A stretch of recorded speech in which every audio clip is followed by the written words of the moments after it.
template. So same thing as you've done, you select full scan. Yeah. When you do not want to select an injury, that's you click generic, and then add generic screenings, and there you can see the injuries. And if you just, for example, select one, low back pain, for example, show tests, then you have your single injury screening in this way. So, and also if you have an athlete that is, or an athlete that plays a sport that is not in the list, in this way you can create your own combination of injuries that you know they are important, or that you want to focus on in your injury prevention strategy within this specific.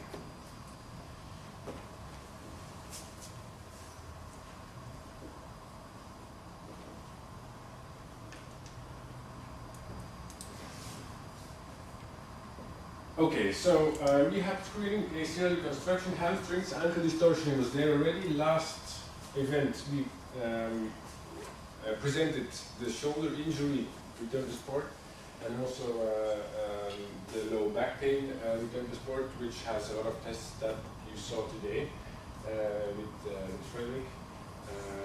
So this is now currently present within the rehab screening element. Okay. Also for patients, interesting to use is the rehab monitoring.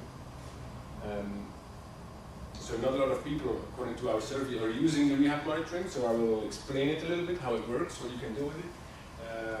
It works as a diary system that you can activate within your patient, and when the patient logs in, he can fill out a diary. And a diary is a questionnaire. You can see it here. We also have a mobile version, as you can see, for the patient, easy to fill out.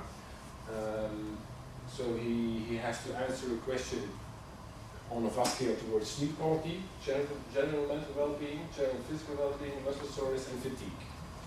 So subjective parameters that your patient can fill out daily, that gives you the information on what is the response of my patient on my rehab load.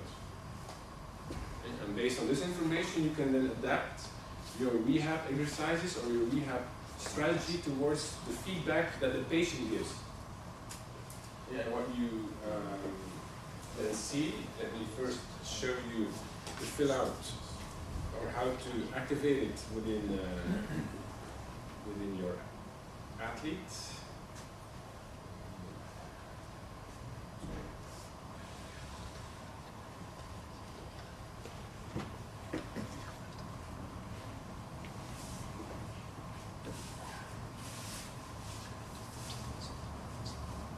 And this you can use for any patient, so it shouldn't be, so for example, in a chronic low back pain patient or any kind of patient that you're following for some time, you can propose him if he wants to fill out a diary, because this will give you more information to really know your patient and know his evolution daily.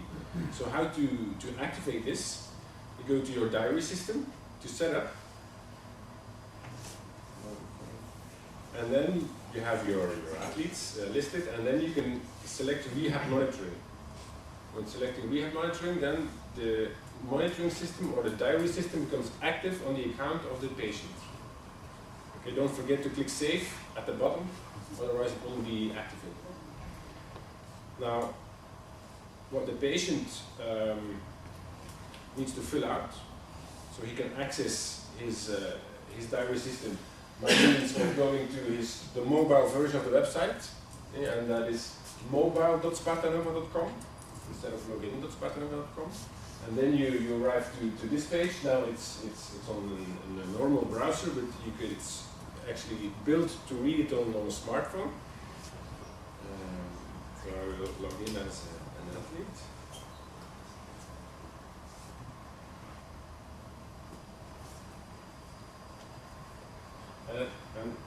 And then this is what you see, or what the athlete will see on his smartphone. So he sees his dates. The upper date is the day of today, and then he can choose to, okay, I will start filling out my diary today.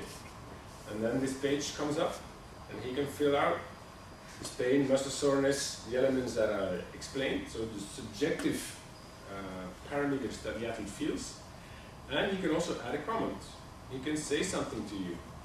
He can say pain during neck test, for example. Okay, so he can give feedback on his daily, what he felt, or the exercises went well, or whatever. He can click save, and then his questionnaire is saved. On top, he can also we can also ask the athlete to fill out his POMS, profile of mood state. Professor Piacentini will explain what the POMS is about. It's used within sport settings, but it can also be used in rehab settings. It's a questionnaire, a 32-item questionnaire that the patient can fill out weekly, and it will give you a good idea on the mental status of the athlete, or of the patient in this case, which is can also give you good information on what's going on with my patient. Does he have a good feeling with the rehab? How does he feel? But the different parameters that are measured within the profile of mood state will be explained elaborately by Professor Piacentini. So it's just a 32-item questionnaire. We have it now, it's said in English, but you can change it to French and to Dutch. And the athlete or patient just has to fill out it like this. And continue. What we get as a physio, you have to check this in your dashboard. So when you go to your dashboard, you will see an overview of your patients, and you can see the mental profile based on the POMS of my athlete is green, is okay. So no problem. He left some comments. I can click on the comment, and then you can see, he said today, 11:15, we have to take a break now. Pain during neck test. So you can see what he has replied, or he has asked you, and in this way you can keep track of, for example, when he comes back to your cabinet, then you just check. I will check my day form or my dashboard. Does the athlete have put any comments, or you can go and look into the results of the day form that he has been filling out for some time. And then on this page, looks a little bit strange, but on this page you can see the evolution of sleep quality, mental well-being, and so on over time. So this way you can see, for example, when you saw him on Friday and you see him again on Tuesday, his pain went up. For 3 days it stayed high, but then it went down again. It can give you an idea next time that you see him and that you will have a session with him, that you can adapt your rehabilitation strategy towards what he felt with last yeah.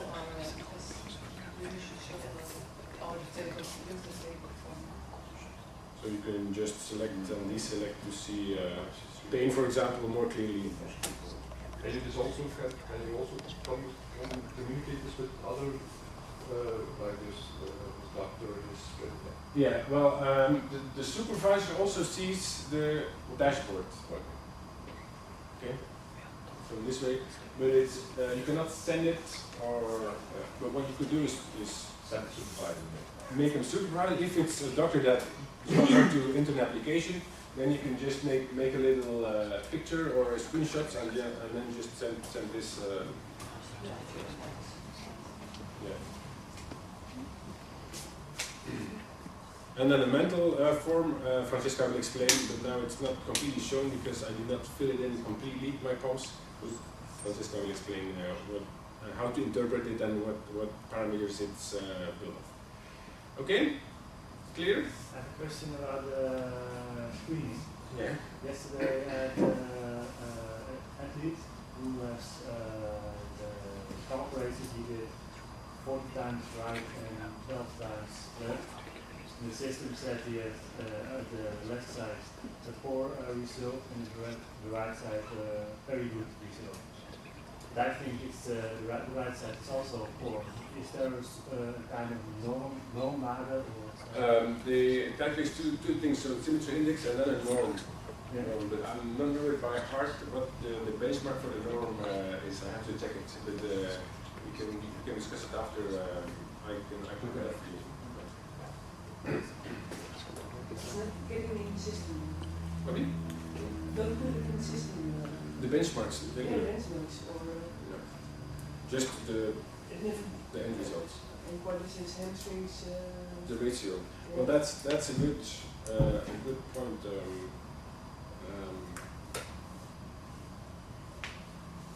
We're thinking, maybe running a little bit ahead, but we're thinking of making two types of reports.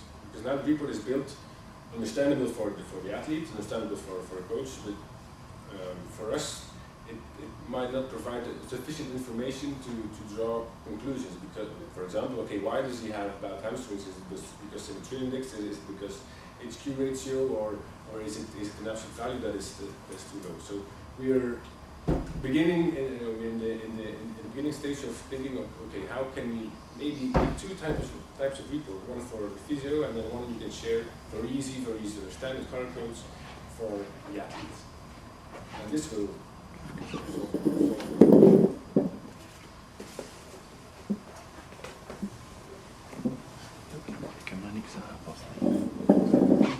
okay, monitoring, sports monitoring. We have our professor with us today, so later more about this. And then the training part can be used for prevention training, but also for rehab programs. Yeah, our exercises can be used for rehab programs, and you can add your own exercises to also be included in your maybe rehab programs. You have the possibility to create templates, fixed templates, that for example after shoulder injury, you have a template. After knee problem or knee patella problem in rehab, you have a template. In this way you can use a template as a basis, but you can also use a template then and edit it a little bit. Add one exercise or change one exercise or two exercises depending on the situation of the patient. So this way you can quickly create training programs for your patients because you don't have a lot of time. When you see the patient, you have half an hour. If you have created in advance some templates, you can work with it quite fast. And this way, it might be an option to also use the SpartaNova tool for patients to not only give them a diary system when they are home, but also give them home training exercises when they come home. They can see on their iPhone, like, I have to do 4 exercises and I have to fill out my. Do you want to see how to create your own exercises, or is that clear? You want to see it?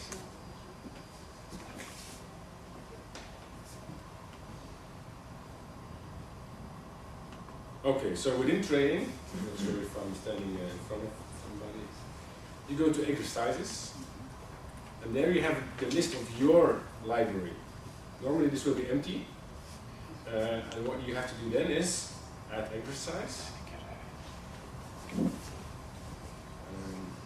And then you can fill out all the items that the exercises that we have created in the past and that are available in your application. You can build them in the same way. Meaning you can give a title, you can make a short description, for example, this exercise is for core stability, for example, for information for the athlete. You can write the protocol, or you can change this, but there are titles already ready. So starting position, action, sets and reps, frequency, is there maybe progression or variation that you want to add as well? The most important cues, because the cues appear in the short version of the printout, and equipment. Is there equipment needed? You can upload a picture from your computer, browse it from your computer and upload it and link it to the exercise. Also, again, when you create the program, the picture will be also added in your printouts or in the thing that the athlete sees online. You can add one or multiple by adding another item. And here, video, you can add also a video by entering the URL from a video from YouTube or from your closed video account. So in this way you just link this exercise with another website, but when you create a program and the athlete opens the exercise that you made, he will see the video within SpartaNova. Okay, so this link is automized, it's embedding. So now you have created the exercise, and the last thing is you have to link it to a risk factor. So you have to link it to a risk factor that is available in the list. For example, is it an exercise for scapular strength? And then you can also choose a risk factor component. So mini trap, lower trap, anterior trap, in this way. Okay, and the last element, you have to select a level. In what level do I want the exercise to appear when I create my training program? And then you should always select alternative exercise. And then click save. And then when you go to your search engine and you want to create your training program and you start searching, when you select your risk factor and your risk factor component where you added your exercise from, it will be as well in the list of all the SpartaNova exercises. Your exercise will appear there. Of course, only within your organization. Nobody else will see it. These are your exercises. Okay, so this way you can add very low intensity exercises for the shoulder, after shoulder surgery, for example, or you can play with it as well. Of course, it takes some effort for you to add the exercises. What you can also do is send us ideas for exercises, and then we can think about if we film them or we add them in the big SpartaNova application. Of course, then it will be available for everyone. Okay?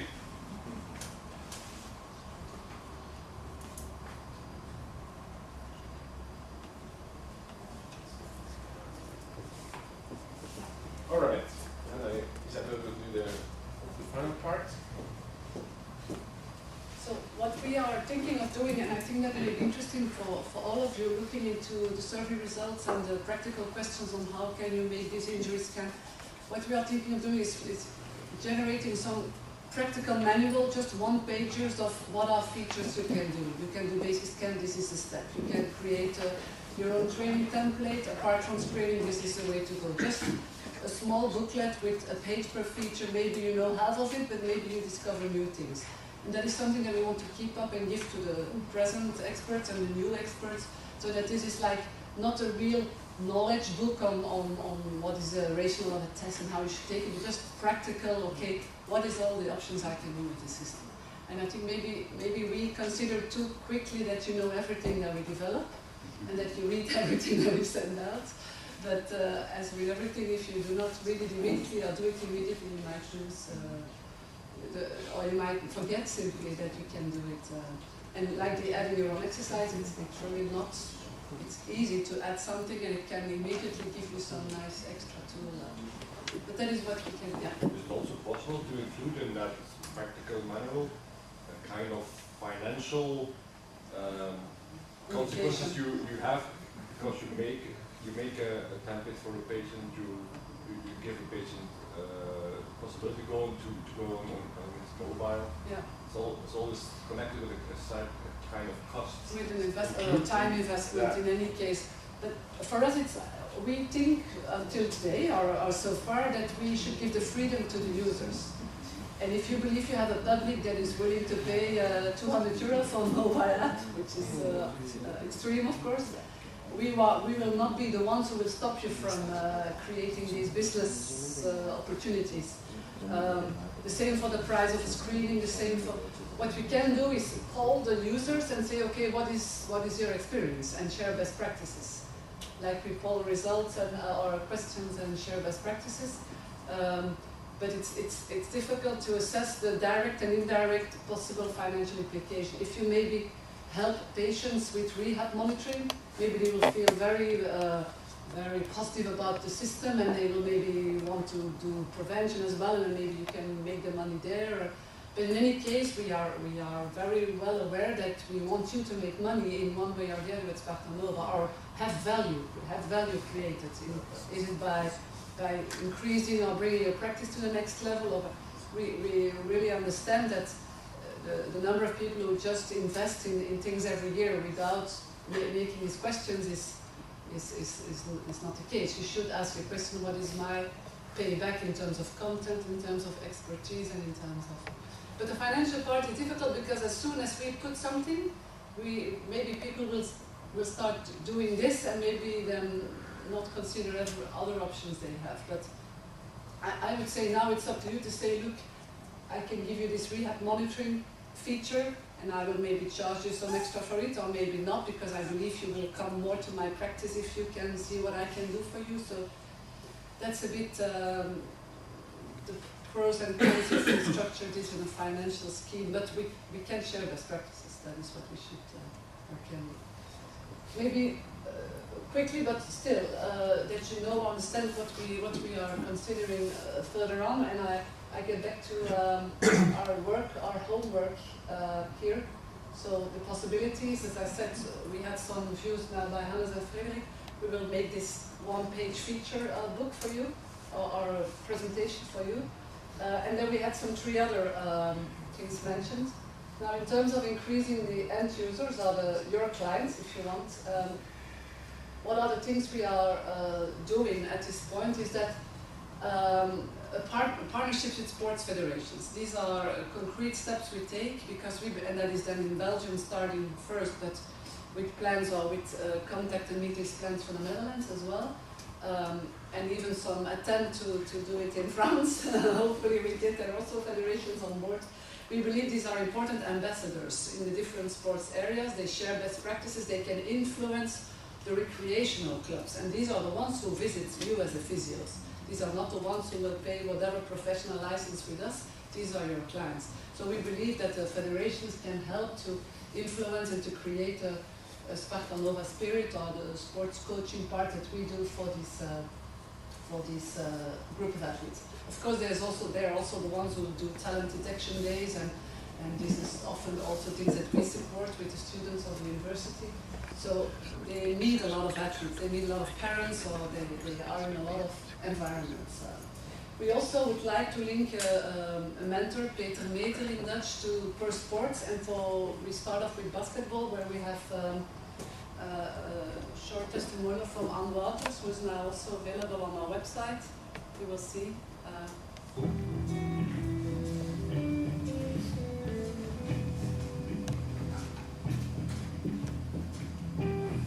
Ik was altijd een sportief kind. Ik speelde heel graag buiten. Ik heb een beetje atletiek gedaan. In het 6e leerjaar ongeveer was er iemand in mijn klas die al baskette. Ik kende eigenlijk de sport totaal niet, was nog nooit naar een basketbalmatch gaan kijken. En zij zei, je moet echt eens meekomen doen, dat is een heel plezante sport. En jij bent groot, want ik was natuurlijk toen ook al groot. Het bleek wel dat ik een beetje aandacht voor had, dat er wel talent ergens zat. En dat is natuurlijk op korte tijd ben ik dan heel snel vooruit gegaan.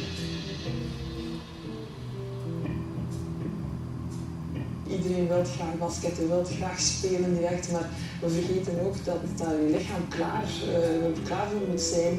En dat kan je doen door natuurlijk blessurepreventieoefeningen te doen. Ook krachtoefeningen wordt eigenlijk nog veel te weinig gedaan. Toen ik naar Frankrijk ging en daar professioneel in basket, had ik nog nooit eigenlijk in een powerzaal geweest, had ik nog nooit krachtoefeningen gedaan. En dan zag je toch wel al dat ik wel achterstand had tegenover andere speelsters.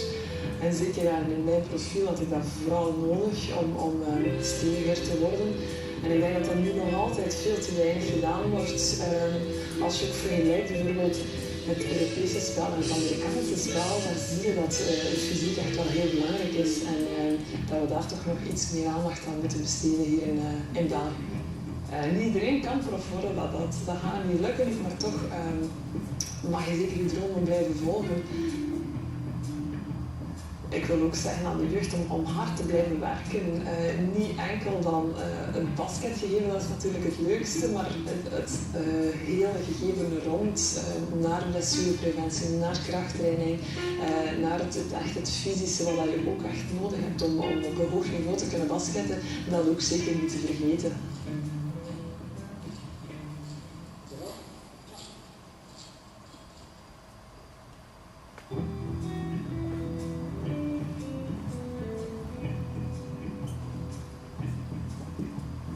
So this is just the first testimonial in basketball.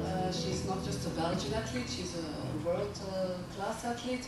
So this is in the same way we want to do it for other sports, step by step, and then hopefully with these messages they will also be published on the federation's website that we work with. We work with Basket Federation today, with volleyball, both Walloon and Flemish, with football of course, with cyclists as well. So this is a way to get SpartaNova more introduced or popular within these settings, and so reach many more athletes. Okay, and second or another element that we work on is the association with the sports doctors. As you know, as we have communicated already, we work with the Flemish Sports Association today. They do screening, they did screening before, pre-participation screening. They do it now with a protocol that they have content-wise developed to the larger part, and we have developed a small part on the musculoskeletal screening. But we also developed a platform for them. So it's again a way or an introduction to athletes on SpartaNova. They will see a report which contains heart function measurements, lungs, and other aspects. But also they see some introduction to screening, a basic, very mini basic screening. And it's a way of referral, because if the doctor say yes, you can do sports, and yes, if option there, it's maybe good that you go visit a SpartaNova expert. It's also mentioned on the paper that they get with advice, with the training advice. It's mentioned that there is a SpartaNova network of experts. So it's an interesting way of referring or again introducing SpartaNova to athletes who already come to doctors because they have to. A lot of these, the doctors push a lot on associations and federations to make this type of screening as a best protocol, and that their athletes are obliged to use it. Like the Sporta Association, who does all the climbing, a lot of climbing events, Move On To and others, these recently decided that this protocol has to be taken by every cyclist or recreational cyclist that wants to participate in this event. So the athletes will again see SpartaNova, will discover SpartaNova, and if they are at risk in one way or the other, the doctor can advise them to go and visit the physiotherapist. Also, Gym Federation has adopted this as their protocol. There's a lot of gym athletes, cyclist federations, and we're working on the others as well. There is interest from the Netherlands for the people from the Netherlands. We are talking to a few sports doctors there as well. So we hope that we can also bring a similar concept up to the Netherlands. So partnership with federations, partnership with sports doctors, communication support. We know and we really understand that lots of you say we want flyers, we want posters, we want things in the practice that we can show that we can do. We have finally come to a good agreement, we believe, with Sporta, who is our main material supplier. And they will, with a clear deadline this year, because it will also be in their catalog, we have decided on three products, if you want. Some flyers were nice ones, not the ones that people put on the streets, to put in your practice. We will again go for the labeling or form of labeling outside your practice, where you can identify as an expert. And also posters in the practice, where there will be generic ones that we offer you on prevention as a general concept, but where you can also order in the same format and the same message style sport-specific posters. So if you are really specialized in golf units maybe, or in football, or in rugby, or whatever, you can order in the same style than with us, sport-specific poster. So this is something that we have took us a lot of time, and that has reasons of considerations. How can we do it? We do not want to do things quickly and just like that without thinking it thoroughly through. So we believe with this Sporta we have there a good partner that can help us to also create the volume, as we don't have the Coca-Cola budget for communication and for printing, whatever types of things. They can also help us there to make the investment efficient and still offer you some concept. There's also a possibility that SpartaNova informs us as a SpartaNova expert that you have been contacting certain sport doctors or sport centers in our region. Yeah, we can, there is no, you can look that up yourself, I think, but we can also give you, there today 130 sports doctors. These lists are publicly available also on their website, SKH, so Sport en Keuringsartsen. They have their network, a bit like Find an Expert, SpartaNova, they have the map with all the doctors. but there's no. Because sometimes they yeah. are informed, but they don't themselves, they don't make No, it's a contact good with way us. for you to interact. If you inform us and say, hey, Yeah. your doctor in your region was an hour congress, an Yeah, hour good idea. information. Yeah. Yeah, we can that's give you fine. regular updates on. Yeah, good idea. No problem. We have, as you know, or maybe not, there is a phone on your license. It's not much used. There are some SpartaNova logos and presentations, so maybe it's not interesting or slow or not nicely presented. I don't know, but we see that the forum is not really a lively exchange part of the system. To be checked, to be reconfirmed in additional questions. Now it's more like we put logos and things in this that you can use, but it's not really used in an active dialogue way. So. But maybe it's not a problem in itself. We should just make sure that you get every information you should get. Mobile applications, we already presented the one for the monitoring. Apps is something like, okay, everyone wants to build apps. If you go into the App Store, you find thousands of apps on running and cycling and whatever. So we're not going to allow just like an app that will be then immersed in all the other apps. And if we do something like this, we should make sure that we can differentiate and keep this quality or science-based label with us. We have a first mobile app released now recently, this week's Tuesday.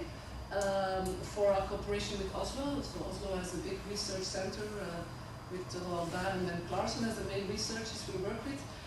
They are going to use it specifically for health monitoring, so for overuse inquiries with Olympic athletes. We're going to wait for the first feedback, the first weeks of use and experiences shared, and then we're going to check how we can also launch this concept in the regular network in the other countries where we work.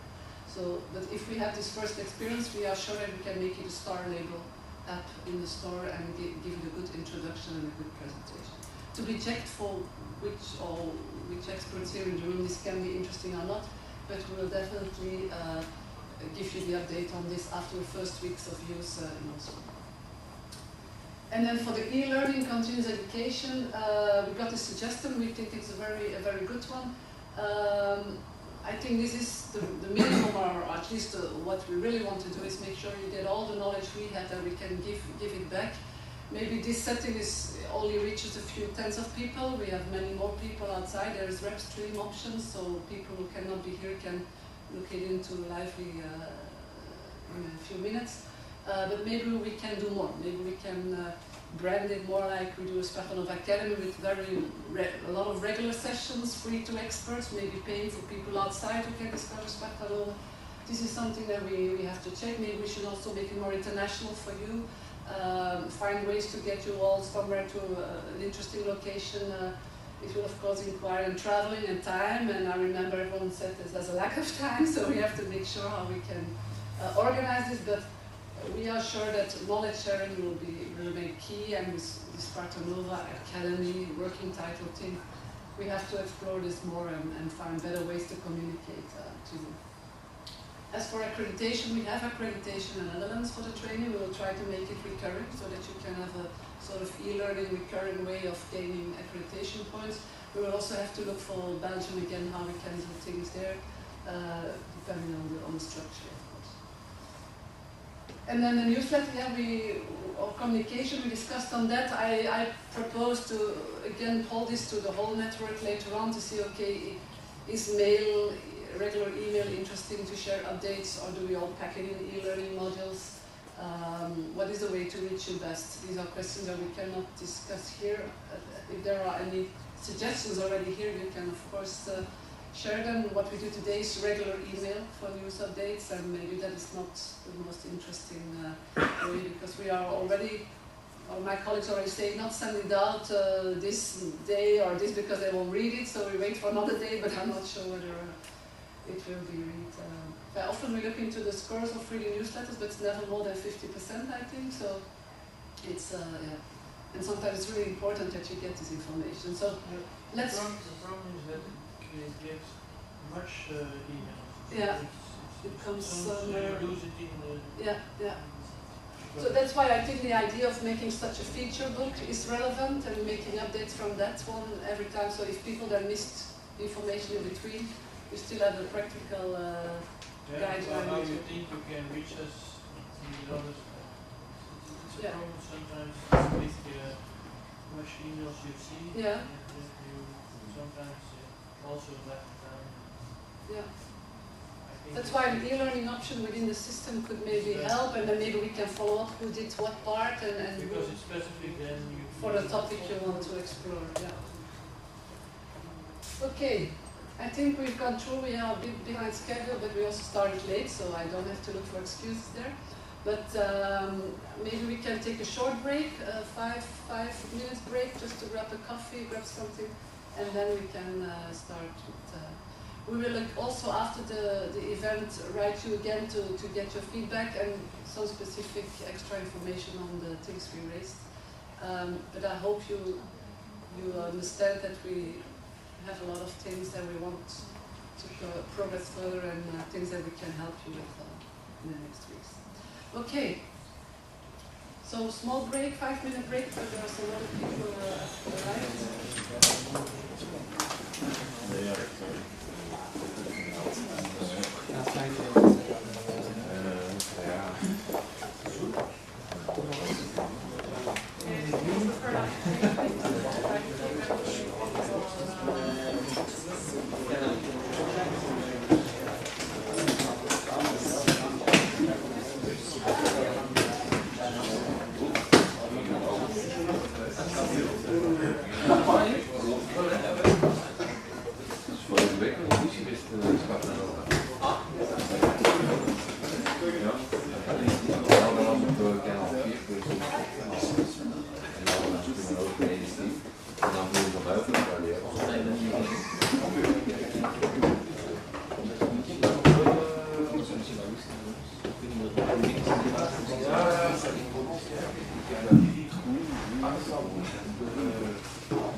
Ik heb het 4 keer toen ik iets teruggebracht ben bij jou.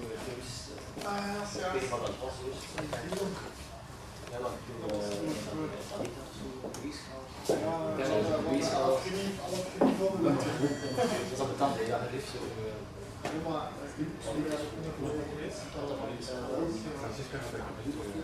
Maar ik moet er naar kijken. Je hebt dan een USB-stick al. Sowieso die papier gaan spreken.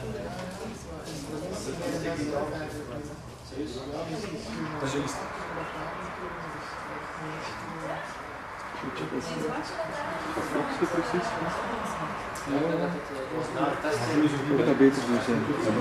Heb je betere kwaliteit? Ja, een beetje beter, maar dan wel nog beter. Hier denk ik dat het ook al niet genoeg is om...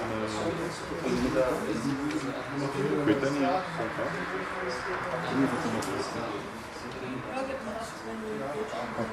Dat is zo herslapen. Ik ken wel de mensen dat ik sterker is dan de wereld. Ja, dat is niet zo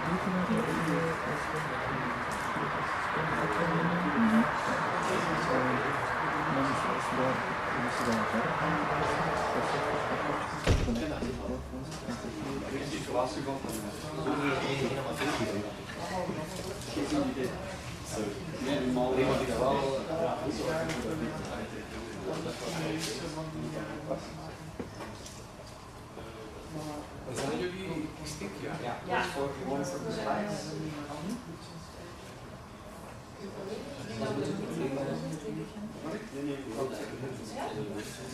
Dit voor de gezet. Dat is wel goed.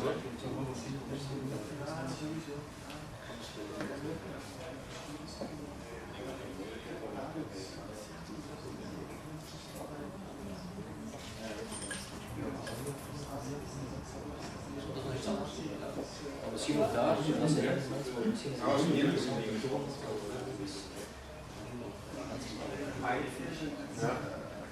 Allemaal bij de film, uit die film, een aantal plaatsen, mails beantwoorden,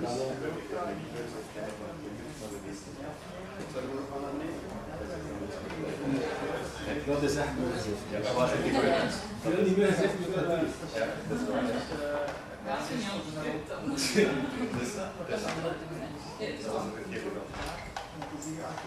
Dus straks is het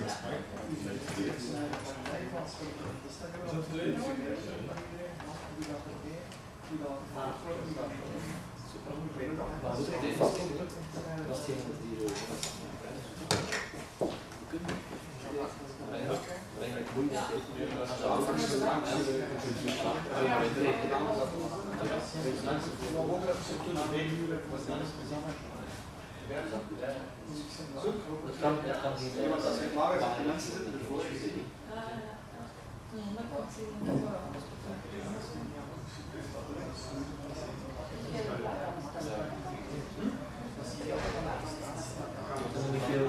Meestal die bestaan thuis.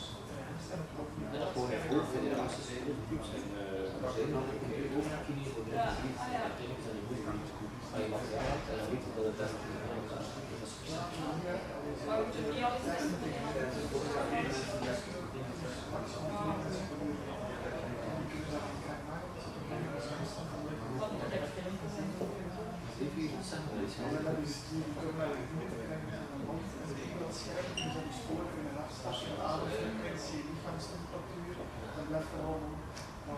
en oefen zelf van en veel mensen, dus met het scherm met 4 delen. Ja, ik laat er maar 4, maar ik wil exploiteren en echt zo kleine groepen. Dat is niet cool dat we aanvoelen van 4 en 4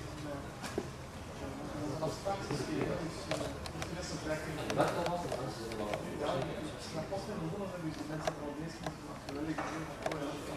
En dan heb je dan van fitness toestaan, maar het is eigenlijk nee, want ik zijn ervan toen heb ik naast de veganus van de dus als je het toestel als die denkt voor de spier dat is meer een ruimte waar ze slaap kunnen doen en ze kregen een blad mee dan. SpartaNova, wat doe je? Wat is dat?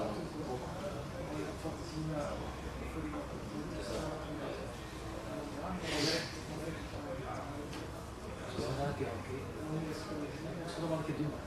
Maar je moet absoluut een keer iets alleen gewoon een keer iets samen doen, alleen maar iets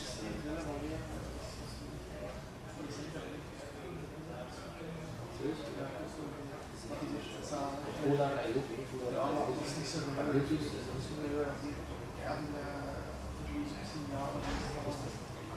en je kan mensen kilometer verder 50 man dat ook voor de prestatietest op dat is dat. Dat is wel chic. Het is eigenlijk een GPS uiteindelijk van de dag af te stappen. Smart tekst. Dat zit er ook in. Dat zit er al in. Dat zit er al in. Zeker. En dus dat kost €500 per jaar. En dat is software.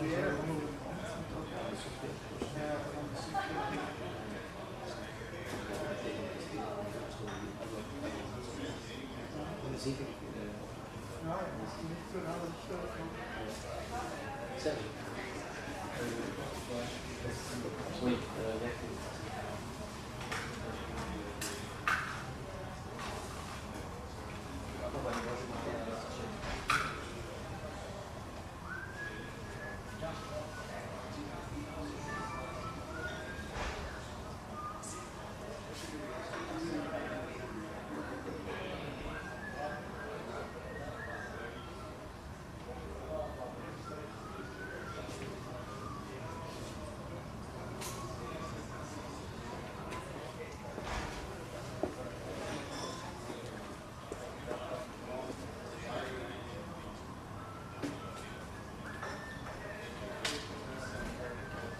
Is dat beter zo?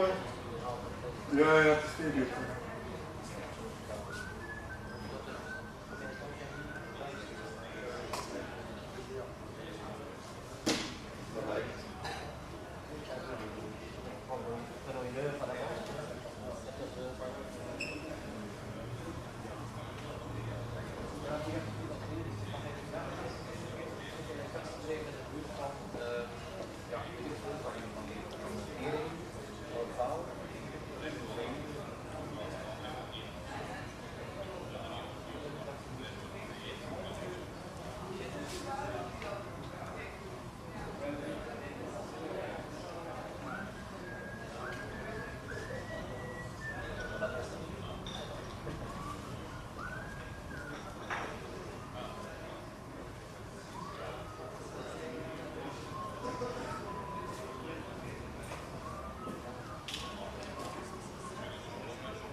Ja.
Ladies and gentlemen, welcome to our second part of the Runners of Running event. We have two speakers this afternoon and a short intermezzo. Both speakers related to things you can do according to injury prevention in the field of running, but also, of course, applicable to many other sports. Our first speaker is Professor Francesca Piacentini from the University of Rome and also visiting professor at Brussels University, who has been doing research in the field of monitoring athletes and requesting their feedback every day on a regular basis after every training. And based on the results from this information, deriving information about what might be a problem in the athlete, what can we do about it, etc., which she will explain in much more detail and with much more background how this works. So I will give the word to Francesca. Thank you very much. Well, good morning to everybody. What I will try to do today a bit is to explain a bit the science that is behind the training monitoring system we use that's always integrated in the SpartaNova monitoring system. Compared to the original title that Hannes gave me, that's the importance of mental monitoring in sports, I added a short subtitle that's from science to practice, because this is the main problem that we find sometimes in working in sports science, is that most of the times who works in the laboratories is a bit neglected, like if we do things that are not important for the, say, the real world, I would say. So this has been a long-lasting problem in sports science in particular, because especially scientists in some cases explained many years later what was already known, let's say, on field, just because of, let's say, general knowledge, or just because of experience. And this in particular is the case for what concerns the main topic I will be talking about today, that is, let's say, what is known as overtraining, but has been defined in different ways. First of all, the idea of monitoring in a more complete way is something pretty novel also in science. If we look at the research that's on exercise performance in general, there are so many factors that influence exercise performance, from the physiology, psychology, the biomechanics, and of course you have the age of the athlete, what his genetic endowment is, how much training is invested in it, and of course the health status, because the athlete needs to be healthy before performing well. All is integrated, and you have an outcome that is sports performance. But unfortunately, for a long time, sports performance was the main outcome that was monitored in an athlete to see if he was performing well or non-performing well. Or, for example, Isabel mentioned previously talent detection. In terms of talent detection, for example, performance has been measured as one of the only outcomes in terms of seeing if an athlete was presumably going to be a top-level athlete or not. And this is a bit of a problem because you go to neglect all other confounding factors. And what happened in the terms of overtraining? Now, I did my PhD studies in Brussels, and my original topic was on overtraining. Now, the problem on overtraining, and I will explain it a bit later, is that you cannot really overtrain an athlete in order to have data to look at. So it's a very difficult subject to study. But it has been, let's say, a subject that for years coaches kind of knew that athletes could underperform in an unexpected way. This is basically the underlying mechanism before, let's say, the term overtraining. This is an important aspect because overtraining has been associated sometimes negatively with too much training. So most of the time coaches don't want to take even the responsibility of looking at an underperforming athlete because maybe think that the training delivered was wrong. And we'll go in detail with this. That this underperformance was not necessarily due to too much training, also was something that was kind of coming out. But again, the problem was to put it black on white in a scientific way where we could really underpin the underlying mechanisms behind overtraining and overreaching. And this was the main problem in the scientific literature. So starting from the 1980s, if you are familiar with looking at scientific papers and looking at scientific databases, the literature just brought out review papers. Now, if you're familiar with this, review papers generally review the research that is done on a specific topic, but there was not enough research to write specifically review papers. So they were just kind of hypotheses behind what is the overtraining syndrome.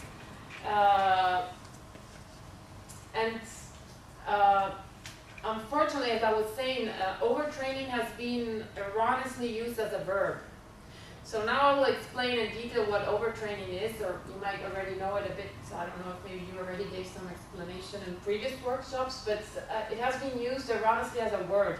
So if I want to study overtraining and I have a group of athletes and I perform an intensive training period, I'm not gonna even bring them close to what is the real overtraining syndrome. It's going to be an overreaching period, or it's going to be a period of high-intensity training. And if you all know the outcomes of training, normally it should bring to a kind of supercompensation and so to an increase in performance. So this, as I was saying, has been the main problem in really understanding what overtraining was. And then, well, there's the so-called hypothesis. So a lot of researchers suggested that, for example, overtraining was due to some to the interleukin hypothesis, so a disturbance in the immunological systems, right? Others in alteration in the biochemical system, and other researchers related it a lot to disturbances, for example, in the psychological area. But again, there were not sufficient data, not sufficient athletes, not sufficient overtrained athletes that had been studied to really say overtraining is this, overtraining is that.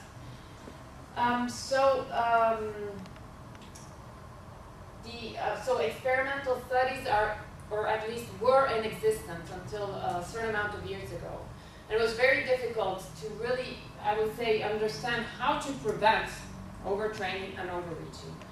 Until at a certain point, but this was due to confounding factors in the terminology used, because if you use overtraining as a verb, you're not really looking at overtraining. So at a certain point, in 2013, the major sports science academies in Europe and the United States got together. The main author is Romain Meersen, with whom I worked and studied in Brussels, specifically on overtraining. to do what is called a consensus statement. What does this consensus statement say? It puts a bit order in the terminology used in literature, okay? So if you're doing an overload period, you cannot call it, if you write a scientific paper, overtraining. If not, you're confounding whoever is going to read papers on this subject. So basically, this is the main scheme that I think is just synthesized what I just said. You deliver training, you have a period of acute fatigue. This is normal. Acute fatigue will bring to a recovery period that's days according to the athletes, because you remember that each athlete has a different way of recovering, a different amount of time, a different overload or stress of training will impose a different outcome to each athlete. And what happens to performance after training? It's normal. It increases. And then you have what is called now in literature functional overreaching. So if you now look at literature, you will find the correct terminologies. Functional overreaching is something, again, coaches look for. It's intensive training periods, training camps, periods where athletes train all together and increase training volume and training intensity. And this will cause a higher fatigue than, let's say, the previous model, and it will bring to some days or even a bit more than 1 week to recover completely, but the performance outcome is just higher than just doing overload, recovery, overload, recovery. So it's just a block of intensive training. And you will have a temporary performance decrement, but the overall effect is to increase performance more than this. Now what happens? Then we go on the, let's say, more pathological side. So as you can see, many papers talked about overtraining, but they were just talking about a functional overreaching, which in a way is what athletes and coaches look for. Non-functional overreaching is the pathological side of functional overreaching, meaning that I do intensified training, but since normally I have all my athletes training together, and if I don't monitor them correctly, and this is where we'll go into, I risk that some of them adapt to my training and some of them do not adapt, or adapt in a negative way. So actually the outcome overall is not an increase in performance, it's a decrease in performance, but basically the time to recover is very long. And if you still go in the, let's say, that side, you arrive to what is the overtraining syndrome. Now the overtraining syndrome is something that it's not very, you do not really see it very often. It has been called a syndrome as well because it has also some medical implications. Let's say the time to recover is months, and as you can see it's dots, and I will show you some research we have published because it can even be years. So of course nobody wants to go over this side. But it's not only, as I will, it's very important to understand that it's not only a matter of training, meaning you don't have to be afraid to train too much your athletes. The problem is, and that's the monitoring part, you need to understand what other factors affect the life of an athlete. Stress, exams, work, or whatsoever, that increase the stress imposed. And so what would be a normal functional overreaching becomes non-functional overreaching. So what we concentrated on, working in the laboratory in Brussels, was basically not much on overtraining. I mean, overtraining syndrome is really an extreme case, so it's really rare to see really overtrained athletes. But we basically tried to concentrate on this thin line that divides functional and non-functional overreaching, which is critical, because you want to functionally overreach your athletes. But you risk, that the line just goes on the other side. This is just a graph to show you what I was saying before. It's a bit, let's say, the old days of overtraining, but it was still pretty clear. If we have performance here, and this is the training load, and then I will explain a bit how these numbers come out. So if you just normally increase load and give recovery, load and recovery, you will have, let's say, an optimal training. That will give you a certain performance. In order to peak, so to arrive at your best performance ever, you need to have this overreaching period that will bring you down a bit in performance for a certain amount of days. You need to understand the amount of days that the athletes need to recover correctly to have a peak in performance that you see, as I was telling you, is higher than what is the, let's say, optimal training model. This is already non-functional overreaching or overtraining, where your performance is lower than a non-trained person. I mean, people who are really in overtraining syndrome are not able to, since here we are running, but like running with completely sedentary people. So we really concentrated on this part here of the graph, because for the rest, I mean, it's pretty normal. This is the very delicate balance, I would say. This is just to show you that since 2013, but the first consensus statement was in 2006, the next bunches of paper in the literature actually use the correct verb. So if you really want to go in the literature now, you can put together pieces of information that talk about the same thing. And this is a very important point. Another important point is how to test an athlete in the laboratory. In 2004, we published this paper. We were working with the medical doctor of the Norwegian cross-country skiing national team.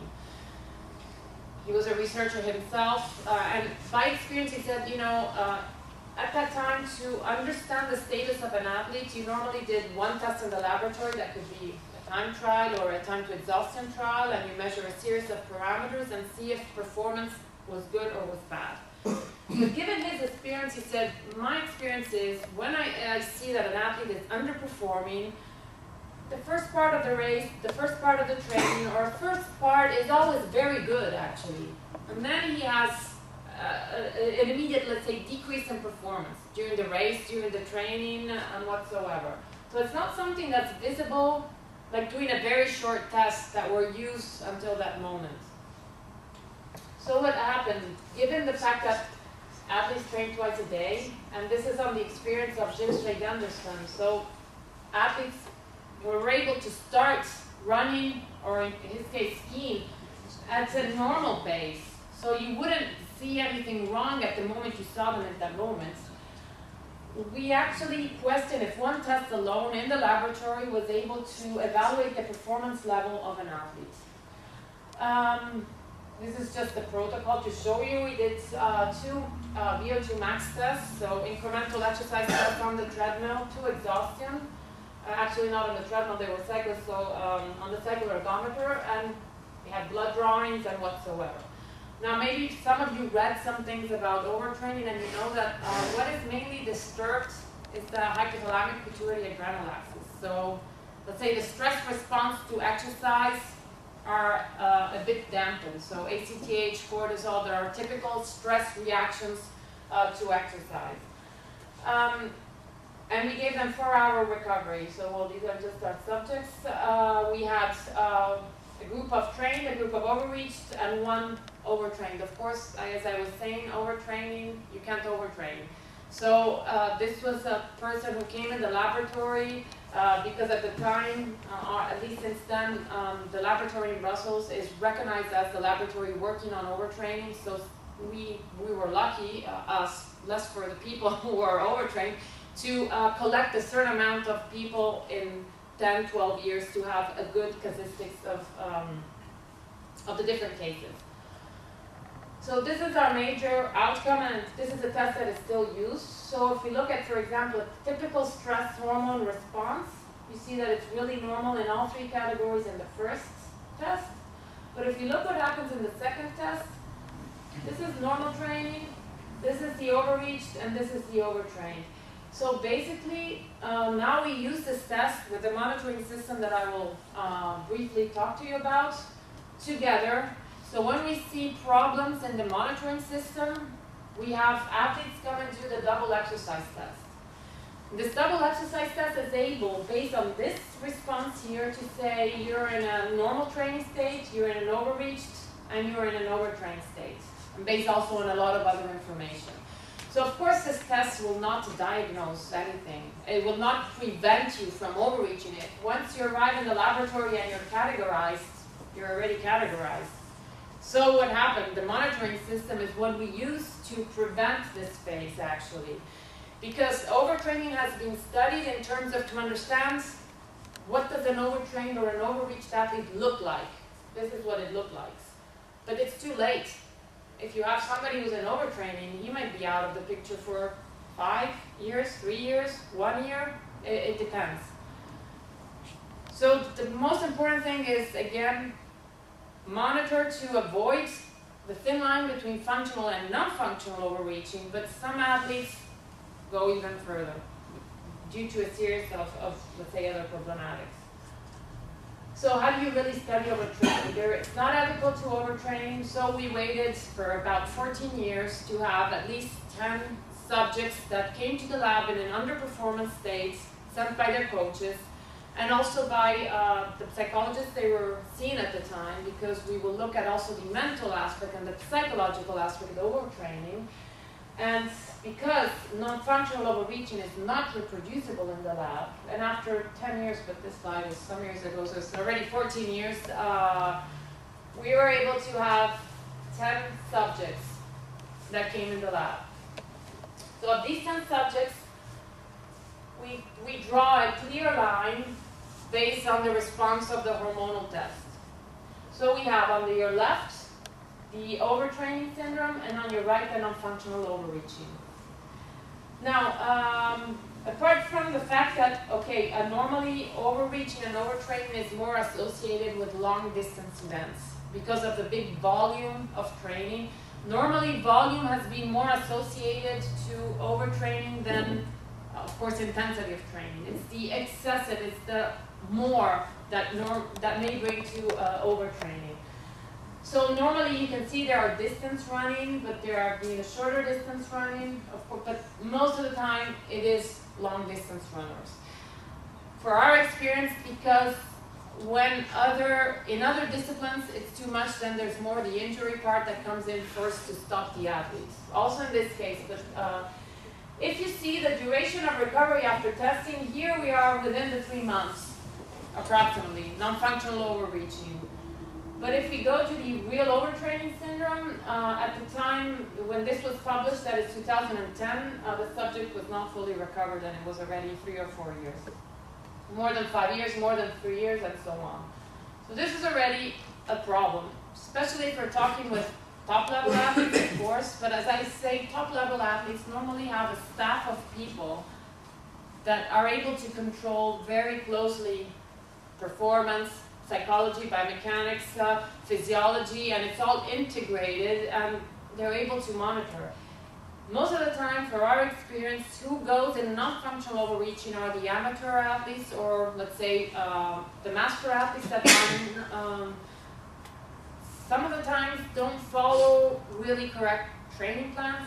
Plus, it's not, I tell you, it's not only due to training, it's by the fact that amateur athletes are grown-up people who work for a living, and so they squeeze most of their training in between parts, and the extra stress due to family work and so on, plus the training is what brings them on that side. And since I will focus a bit on the profile of mood states, most of these athletes in both sides had psychological problems, depression, and then sleep problems and so on. So if you go on any textbook that talks about overtraining, I know you can't read the slides, but that's the purpose, that you can't read it, as there's so many markers that have been inserted as preventive factors of overtraining. There's so many, and there are too many. I always say if you have to monitor somebody, you have to keep it simple, and you have to know what you're monitoring. So you have the psychological parameters, the physiological parameters, but of course if you're lacking sleep, it doesn't mean you're going to be overtrained. If your lactate is too high, it doesn't mean you're overtrained. So you have to understand which are the best factors that combine together, monitor the athlete and say, okay, if these factors are all together at one time, then maybe there is something we need to do about your training load and your stress. So what is visible? based on this experience and these people that we were able to test, and also a bit on other literature, we saw that there are for sure some, well, first of all, it's an unexplained performance decrease. This is the major factor. I mean, performance decreases because it's unexplained, and that's what kind of worries. There are some physiological markers, and I say hormonal markers as well, but the hormonal markers are a later stage. Very, very slow recovery. Remember, of course, that as years go by, recovery is longer. So the time to supercompensate takes longer in older athletes, if we talk about amateur athletes. And this is something that, if an athlete is copying the program of a younger person, it's not good for him because it's going to be a too short recovery.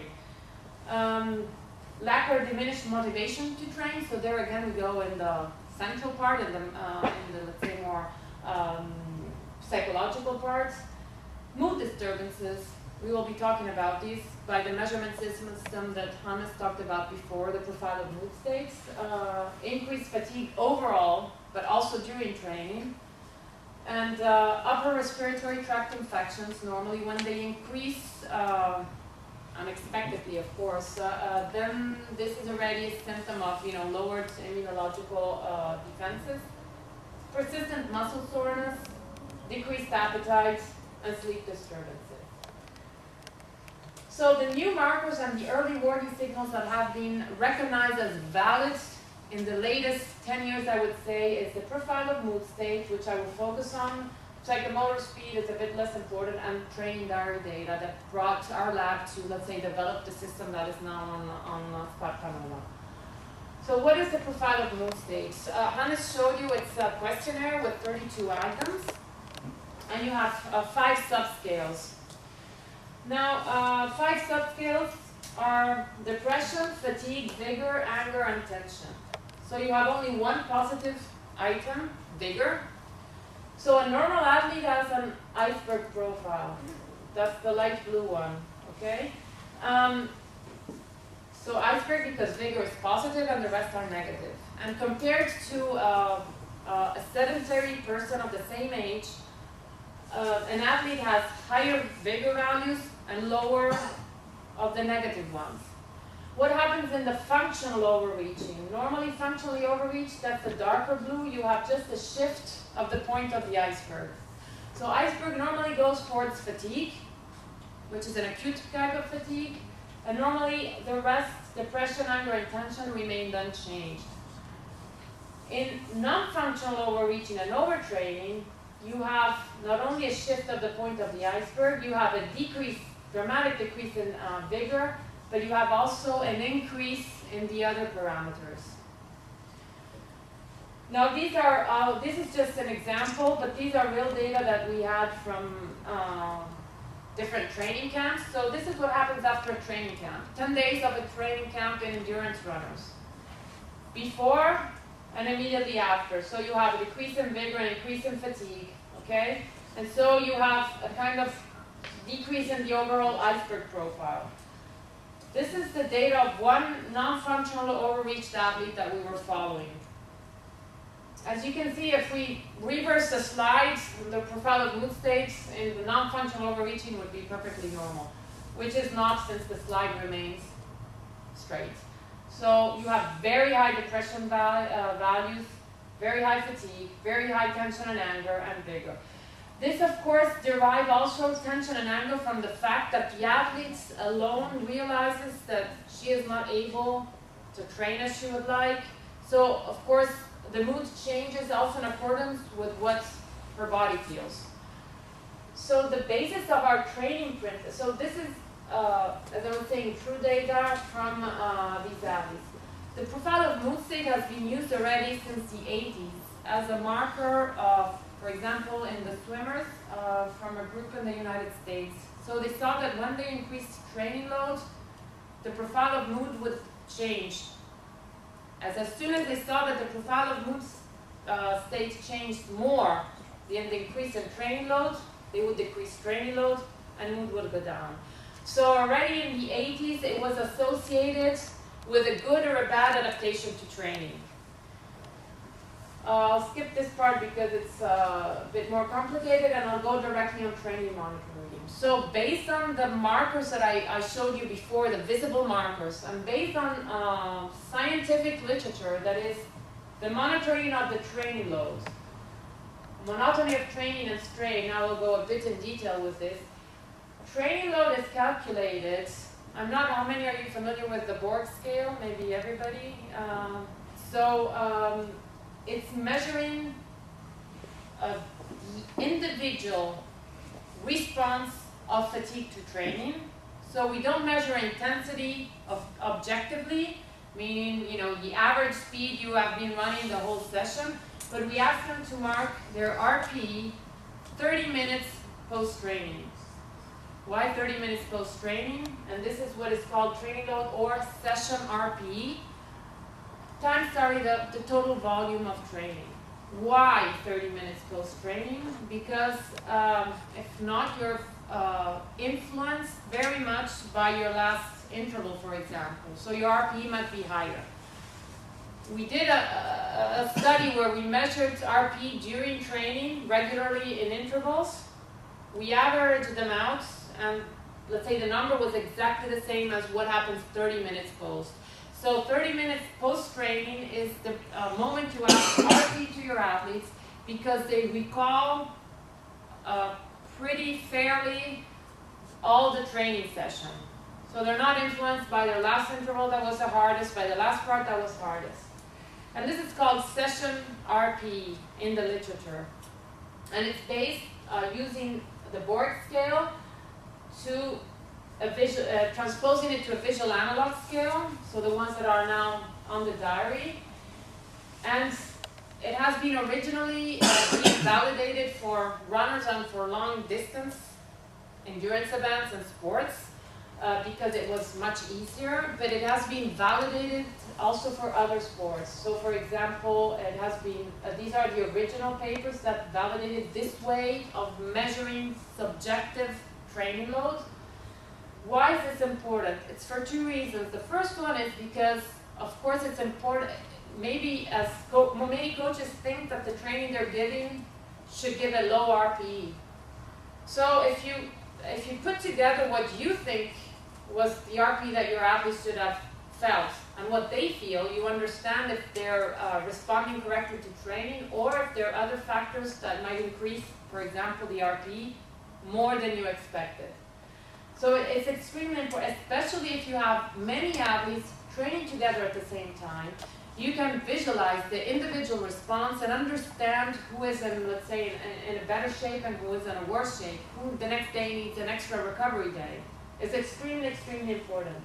But it has been validated, the session RP, so the way to monitor training, also in, let's say, intermittent sports, like soccer, in children and in adults, so soccer, intermittent sprints, so also for shorter events like sprinting, middle distance running, when you have really interval training. This is resistance training, combat sports, and there's also swimming, and there's also during interval training, and so on. In diving, in technical sports. Somebody also was talking about gymnastics before. Of course, the subjective intensity during gymnastics or during diving, so the technical sports is given not by the cardiac load, if we want, but basically by the difficulty of the elements they are doing. Because the mental effort they're putting is going to create enough fatigue for the RP to go up. And so on. So basically, this is one of the aspects that let's say, brought us to create the questionnaire that we have been given to our subject. So this is the original paper and pencil questionnaire that we have been using 14 years ago. It's a 3-page questionnaire. So Isabel before was saying that lack of time is one of the major deterrents in using some of the applications. A 3-page questionnaire is too long, and you can imagine yourself. We had I think everybody of you understands this better than I do, but it was, I was working at WB, so we had to interact with basically Flemish-speaking cyclists.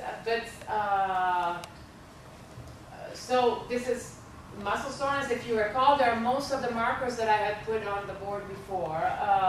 This is the physical and mental well-being. This is the perceived intensity of training, and this is how much they actually like training. Because another factor is that they lost motivation in training in general. People who go in non-functional overreaching, since they feel that they're much more tired than they should, then they don't like their training as they should. Because normally, high intensity training, also if it's very fatiguing, for example, for our experience in looking at training diaries, brings to a good, how to say, good, they like it very much, of course, because it gives them a post-training satisfaction. So then here we had some other factors. The second page was a bit more about what they ate and so on, just if we needed to correlate, let's say, bad performance, bad experience with maybe the fact that they ate or drank too much the day before. And the third one was a very detailed training, let's say, training diary. So we asked a lot of things, and then here we have the number of kilometers, the total duration in hours, heart frequency, and this is the RPE, so the intensity of training, and again, how much they like training. So you can imagine that we had a lot of dropouts in all this process, because filling in a 3-page diary with some things that you don't know exactly where to put, you don't know well how to define. But for us it was important to have, at that moment, too much information, because then we were able to take away the information that we thought was useless in preventing non-functional overreaching. Until we came up with SpartaNova actual training diary. It went through different processes before this, but I will show you the final outcome. That is basically one online page that's sleep quality, general, mental and physical well-being, muscle soreness, fatigue, readiness to train, that goes a bit back to the motivational aspects, and then how much you actually enjoyed your training workout. So this is the main page, very easy and we've been monitoring also people who went on the Tour for Life for the whole week, and and you have immediate feedback, and it's extremely important. And this is basically what I have been calling the session RPE, training load, duration, intensity, that's it. Same thing as Hannes showed you before. You can add a comment saying, yeah, my RPE was very high, but just because I didn't sleep well last night, so it kind of justifies something that's a bit out of range. Okay, and this is the outcome you see. So you can, this is the weekly training load. So you can see these numbers that were the ones that I showed you before in that kind of old graph. So the numbers are actually multiplying durations times RPE. So you can see, and if you click on one of them, you can have, you know, a short name of it, fartlek, interval, long duration, and whatsoever.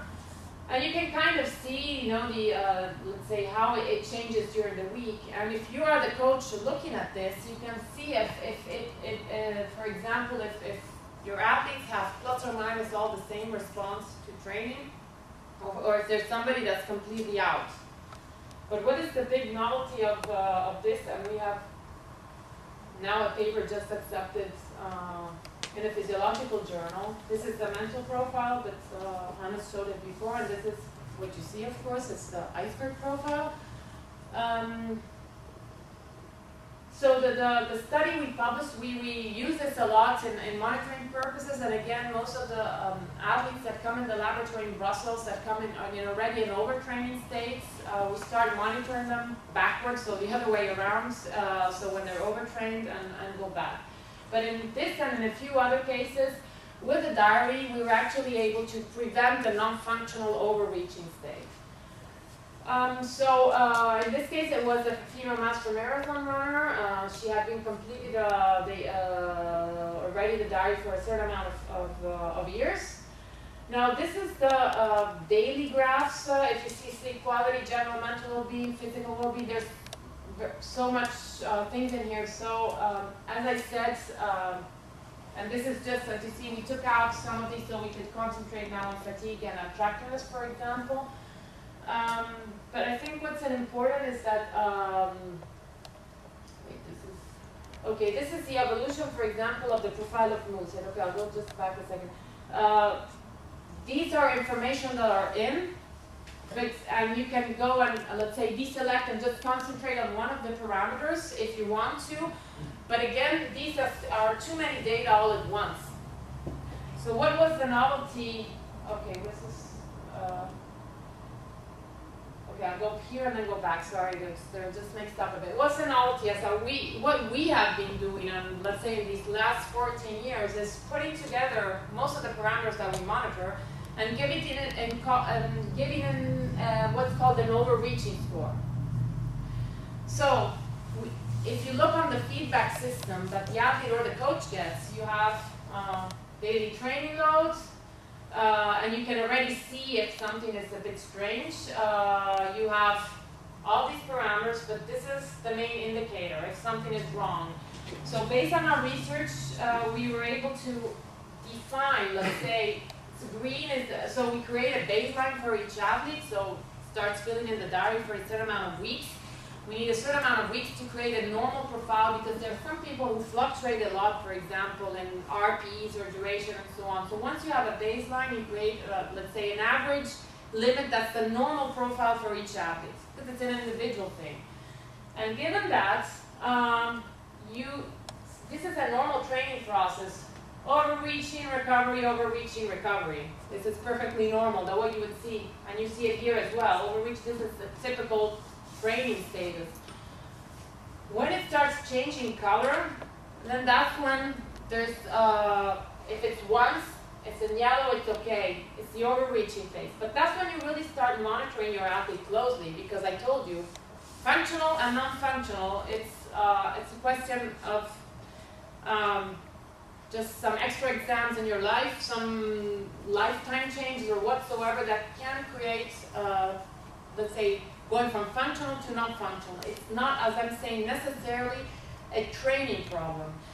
So since coaches mainly control training, but they cannot control or they do not know the rest of what happens in an athlete's life or might not know, this is what puts all the information together. So once you start seeing, in this case we had a 997 increase compared to baseline. So this is a daily mean. So okay, the fourth day when you see it doesn't go down, we had a decrease in training loads. Also, if it was not due to training, because in particular this athlete was having a series of, let's say, other factors that increased the stress and so decreased the ability to respond correctly to training. If you already take out one of the stressors as training, not stopping training, but just decreasing or just moving some important objectives because then she was not able to concentrate, of course, on her, let's say, running objectives for the near future, it just takes away stress and this brought immediately down. So, of course, in this case, if we didn't have this training monitoring system, it was an easily non-functionally overreached athlete.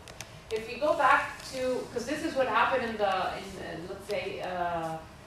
period, and there was a dramatic increase and then a decrease in training load, and this is what happened in profile of mood state. This is not seen as an iceberg profile, but it's each item seen separately. But if you see, and this is the particular period we're talking about, there was 167% in the perceived fatigue.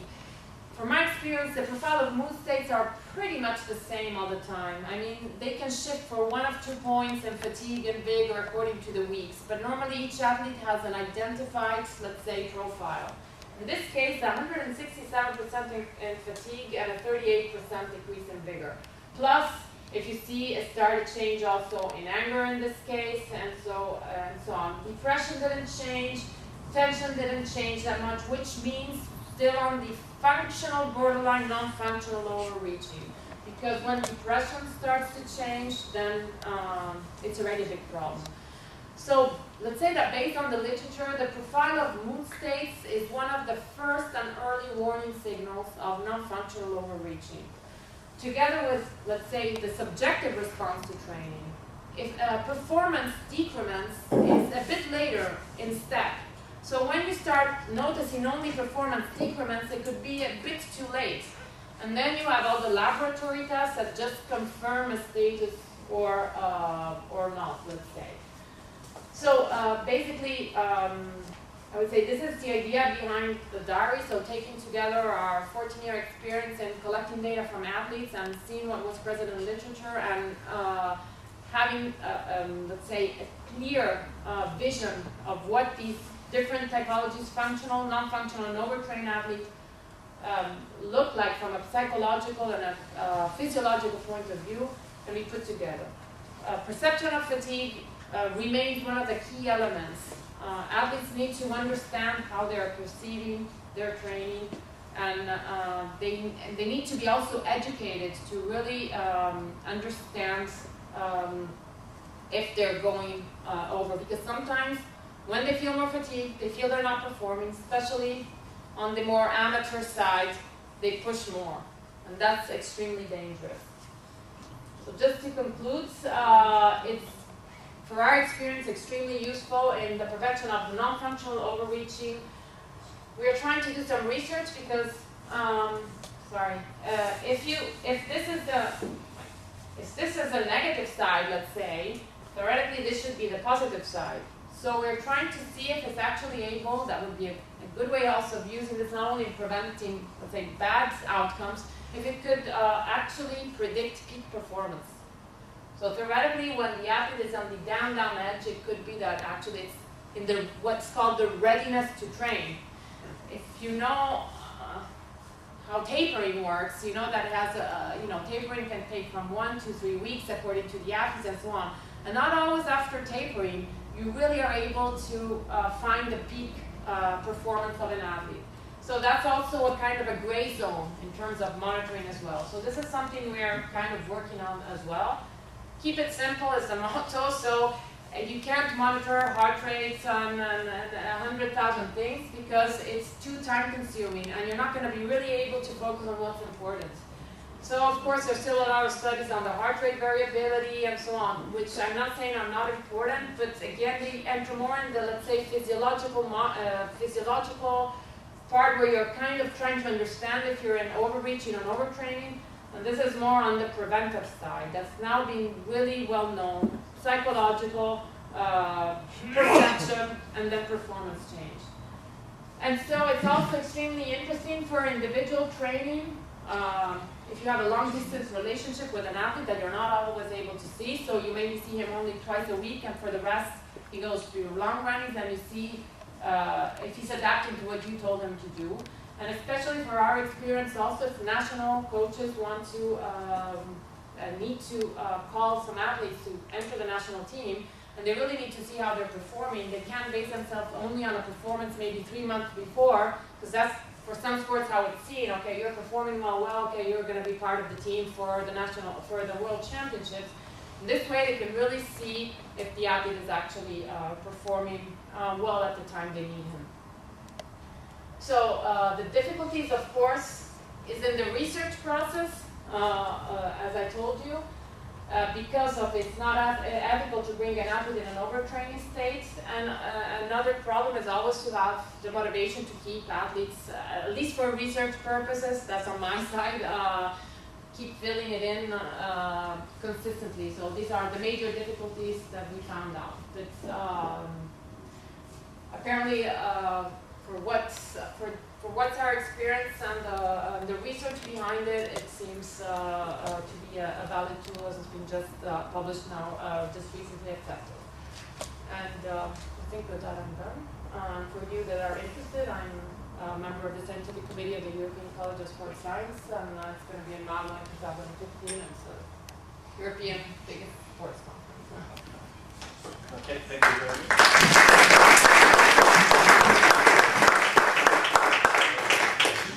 Okay, thank you very much, Francesca. I would just want to invite the audience if there are any questions.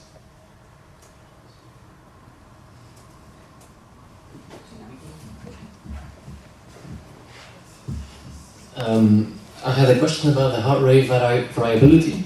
So a lot of studies have been done on this, especially in Paris also. There's a guy from Paris here, not a researcher, but he lives in Paris, by Jan Lemeur. I saw some the name coming out in the presentation. And he was also studying the thin line between functionally and non-functional overreaching. So what's your opinion on the monitoring of heart rate variability? What's the added value with our system, with our more mental monitoring profile system? I'm not in... could have walked. I'm not in disfavor of adding some parameters. For example, we also modified for the Tour for Life that the cyclists that we did the Holland one, so from Bardonecchia in Italy to Holland somewhere. We added some parameters that they specifically requested. So normally if a team or somebody, and I think it can't be the only measuring system. This is my opinion.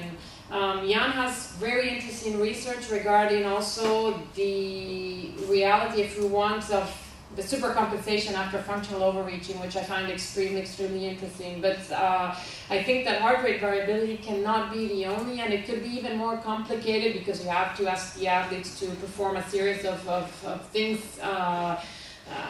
So you need to rely on the fact that they do those correctly if you want to do it on a daily basis.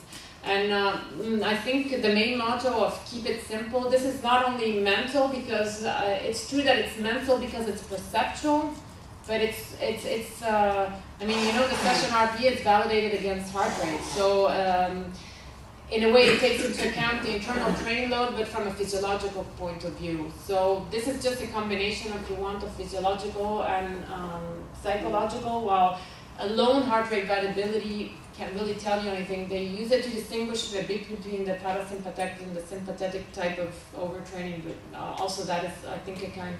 I think the main research, I mean, I like that kind of research because they're really looking at the true outcome of functional overreaching and how to really have athletes be. But again, I don't think alone heart rate variability can help you much.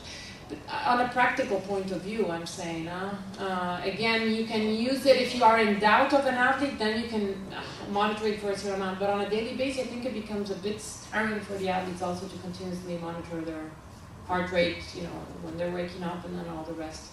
I was just asking because a lot of people that work with endurance athletes use the heart rate system monitoring and stuff like that. So I'm sure some people wanted to have some. But more, also the heart rates. I tell you the RPE. So the board scale has been validated against heart rates, training zones. So in a way, but the problem is that heart rate, as RPE, are influenced by a series of factors. If it's a warmer day, if it's a colder day, and it reflects a bit of other factors. Just the session RPE is extremely simpler considering that it's being validated against the heart rates. I think many athletes use it, download it, they like to see, let's say, their profile. But if a coach has 20 athletes, it becomes a bit laborious, I think, to go and look at all the heart rate monitors every day if they send them in. It's just more, I say, it's not that they're not valid instruments. I don't think they're the only ones that can be used. But on a practical point of view, I think it's more direct and straightforward when you see, you have to understand the science a bit behind it, it's important, but when you see, you know, a yellow light going red, and then, you know, okay, I talk to the athlete and say, what other factors are influencing your life, we're trying to understand a bit more, but knowing that then eventually it's important to take out training load. Also, I say if training is not necessarily the main factor that is bringing you to non-functional overreaching, because my experience is talking to coaches, when you talk about overtraining, they kind of back off saying, but I don't overtrain my athlete. But athletes go in non-functional overreaching independently by how good the coach is. It's just because they can't control for everything. I'd say especially with younger athletes who still go to school, and so I have a lot, and with older athletes. More questions? I like the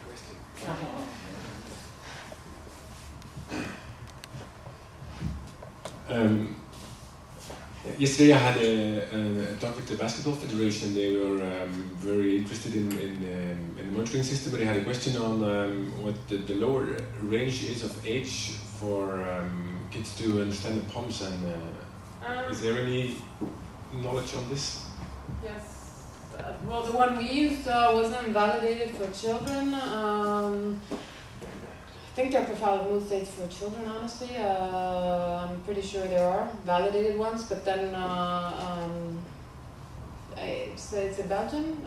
Yeah, then probably they need to be validated in Flemish at least, or French. I don't know if they're Flemish or French speaking. Vice versa for this, what the RPE, you know, there's scales also for children. So eventually, what can be done is to modify the visual analog scale with the pictograms. I don't know if it's possible. I'm asking the IT, but normally the RPE scales for children have some small pictures on it, you know, with the faces, different efforts. But again, it's, especially for intermittent sport, it's extremely important that they are instructed to within 30 minutes after. Because it's So what is the age you can start using? RPEs. Yeah. Also pre-adolescents.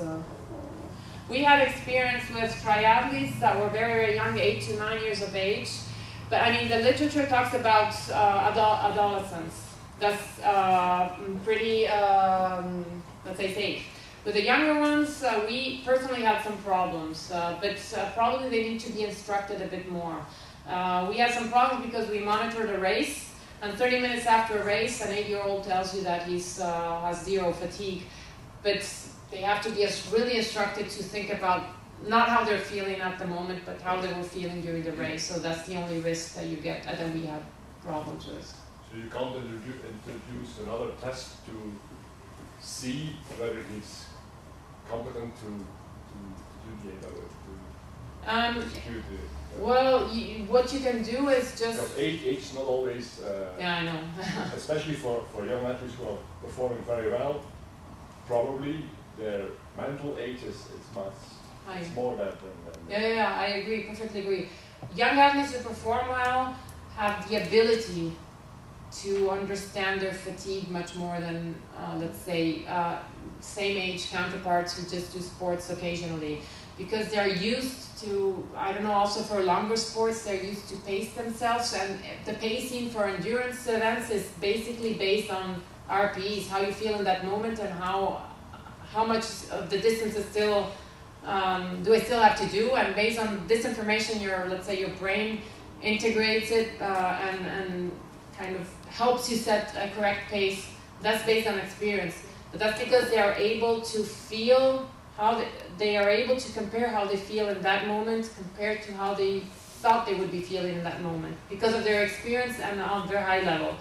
For younger or let's say 8, 9 years old, for some sports it's more difficult.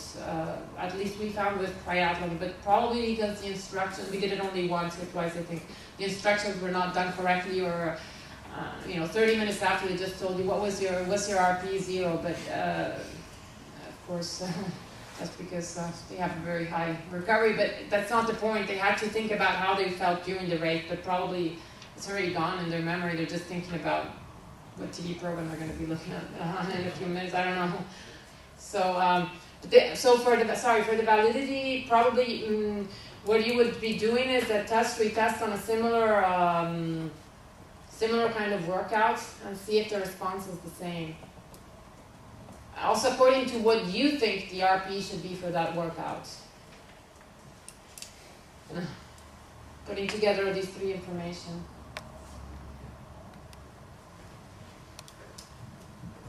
Right. Do we have any more questions? No? All right. So then I thank Francesca again, and we can.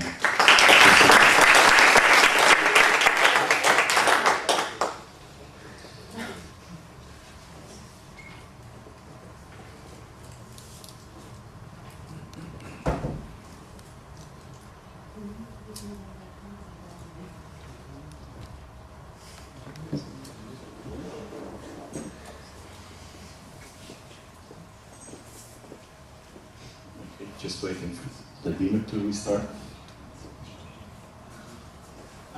There we are. Okay. Now, I just want to introduce our next guest, and he's a remote guest, I would say. But let's first look at this movie, because our next guest is somebody who has worked with the platform already knows quite well, I guess. So this is our home athlete for the training program exercises. Well, one of them. We have other people, of course. And his name is Jelle Veit. And people in Flanders might also know that he has been doing lately some special projects. And we want to have a short Skype session with Jelle and let him talk a bit about his special projects.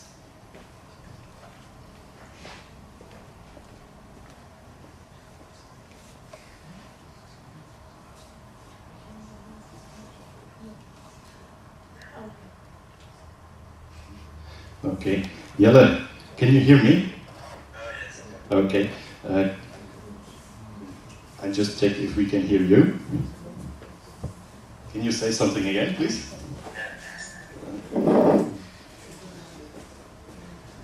Okay, it appears that we can't hear you through the speakers. You hear me now? Yes, that's better. Okay, perfect. Okay, now you're on the speakers. Okay, Jelle, I just showed the people here one of our films that you have been doing for us in the training program exercises, just to get you introduced to the people.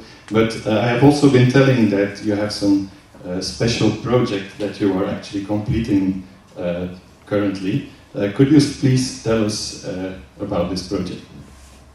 Yeah, I'm actually working on a project that is it's pretty new.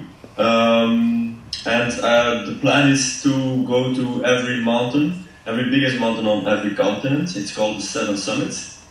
And I want to climb those mountains. Around 350 people already did that ever. But I want to do it in a more special way, and the way is that I want to reach all those mountains completely on my own forces. So it means that I will have to cycle, row, ski, or any other way, go to the mountain and climb it completely on my own forces, just only using my own human power. It's a project that's probably gonna take a couple of years, and I need a lot of dedication with that.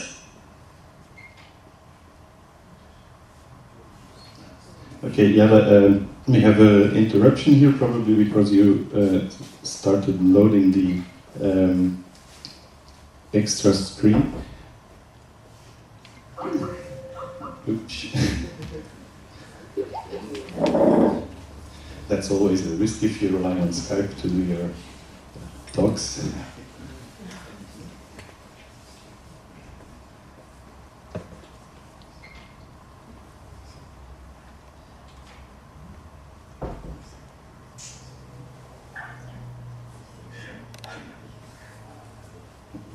Okay. I'm sorry about that. Can you hear me? Well, not yet, just a second. Yeah. Can we try again? Yeah. Okay, no, it's fine. I don't know where I dropped out. You were talking about that you wanted to climb the 7 summits, and that you wanted to do this in a special way, that you want to get to these mountains actually by your own force, not using motorized transport. Yeah. So I'm just gonna use completely my own forces. And the plan is actually to start in Europe and go to Asia for Mount Everest. Then go further and row to Indonesia. There I will climb the highest mountain of the oceanic continent. So it's gonna take maybe 2,000 kilometers to row, and then back to China, go to Siberia and cross the Bering Strait to Alaska. There I climb the highest mountain. It's Denali, and from there I want to cycle down from North America to South America, to climb Mount Aconcagua, and then cycle down again to Antarctica to row from the most southern point of South America, all the way to Antarctica, then ski further to Mount Vincent, and row back to South America.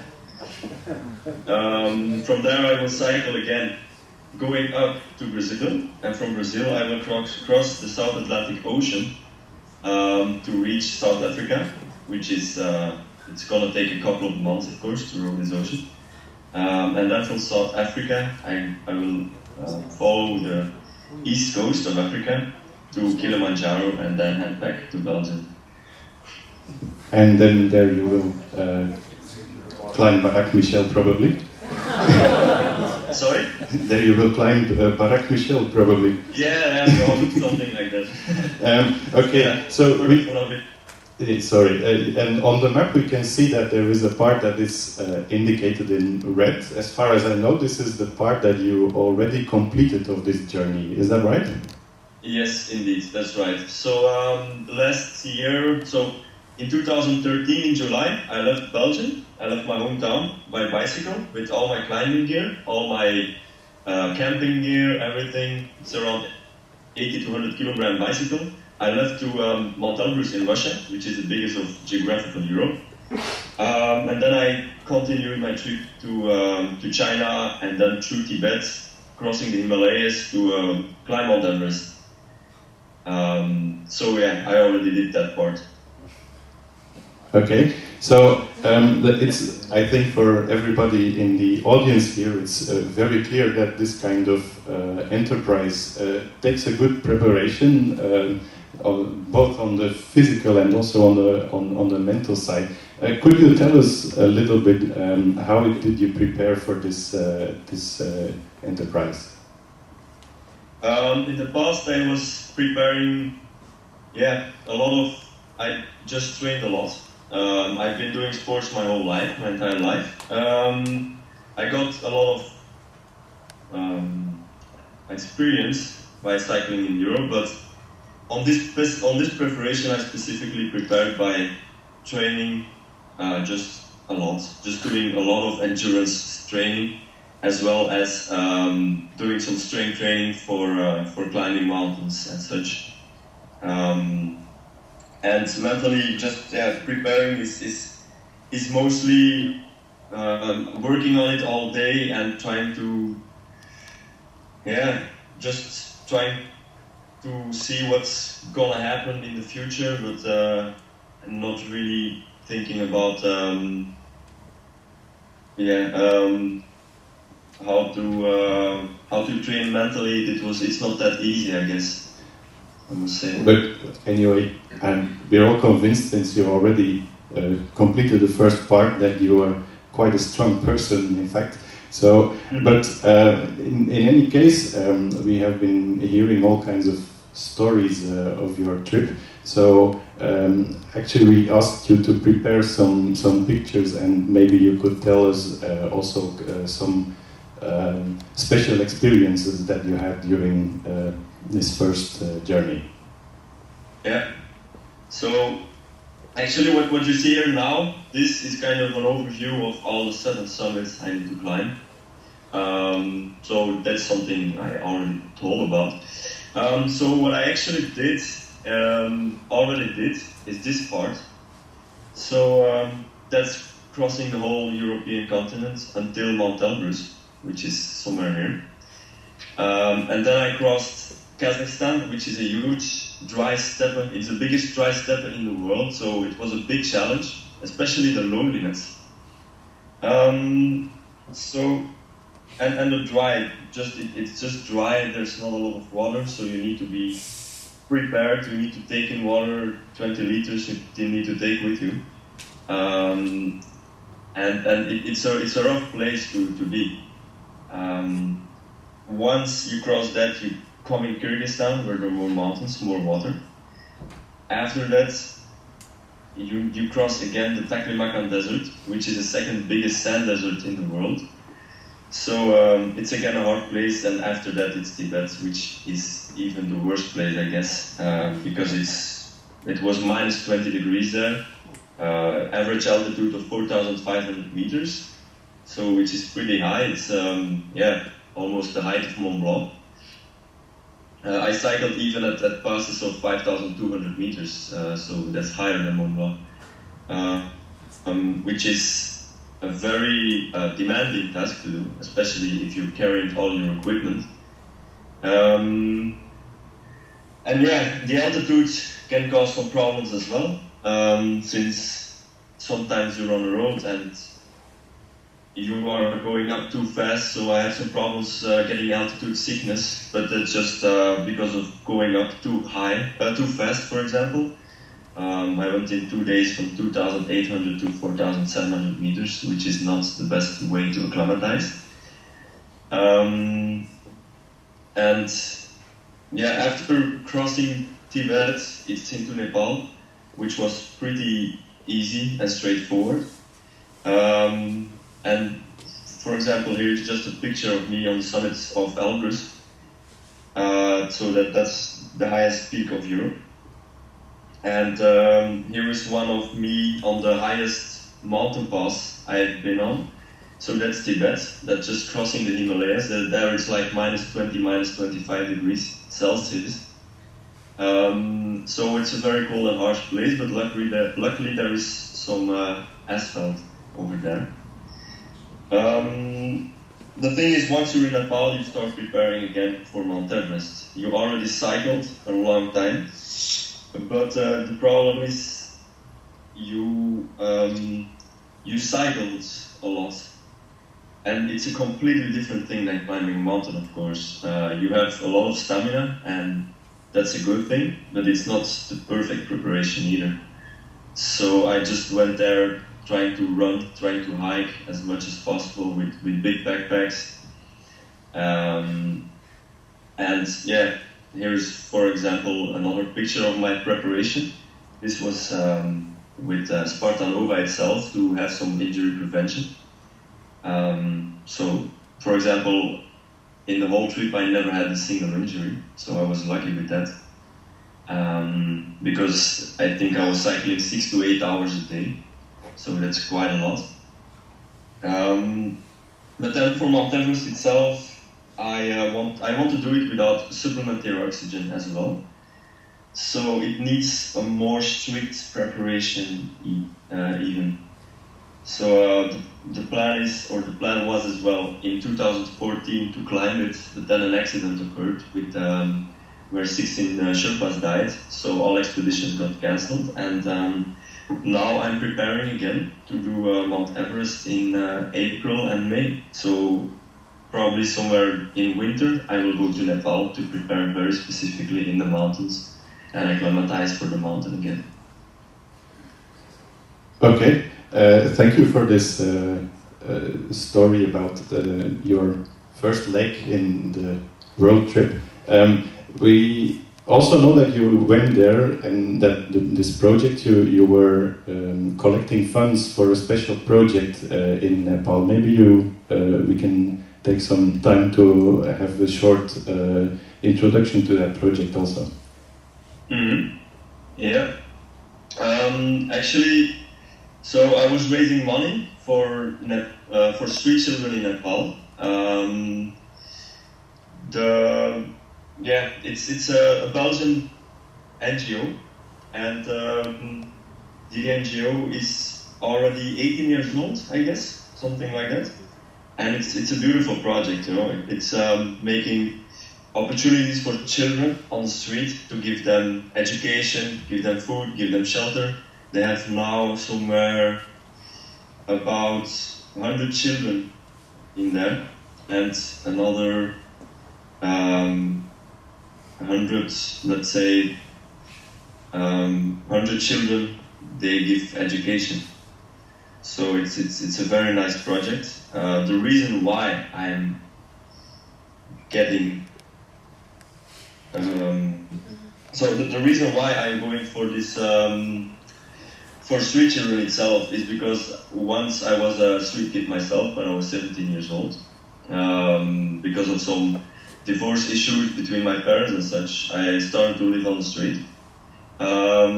So for 3 years I had to move from empty house to empty house, and then I got some opportunities to go to finish my school, to go to work, and then go to university to become a physiotherapist as well.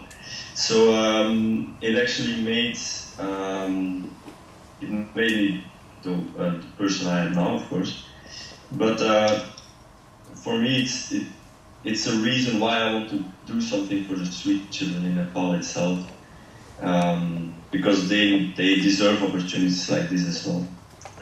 They don't have a lot, they don't get a lot of opportunities in life.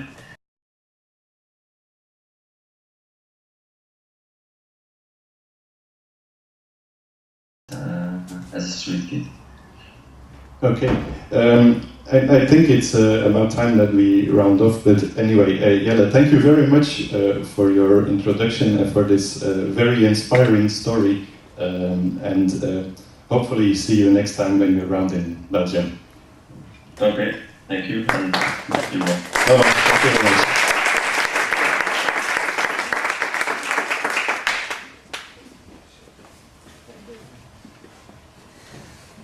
Okay, so now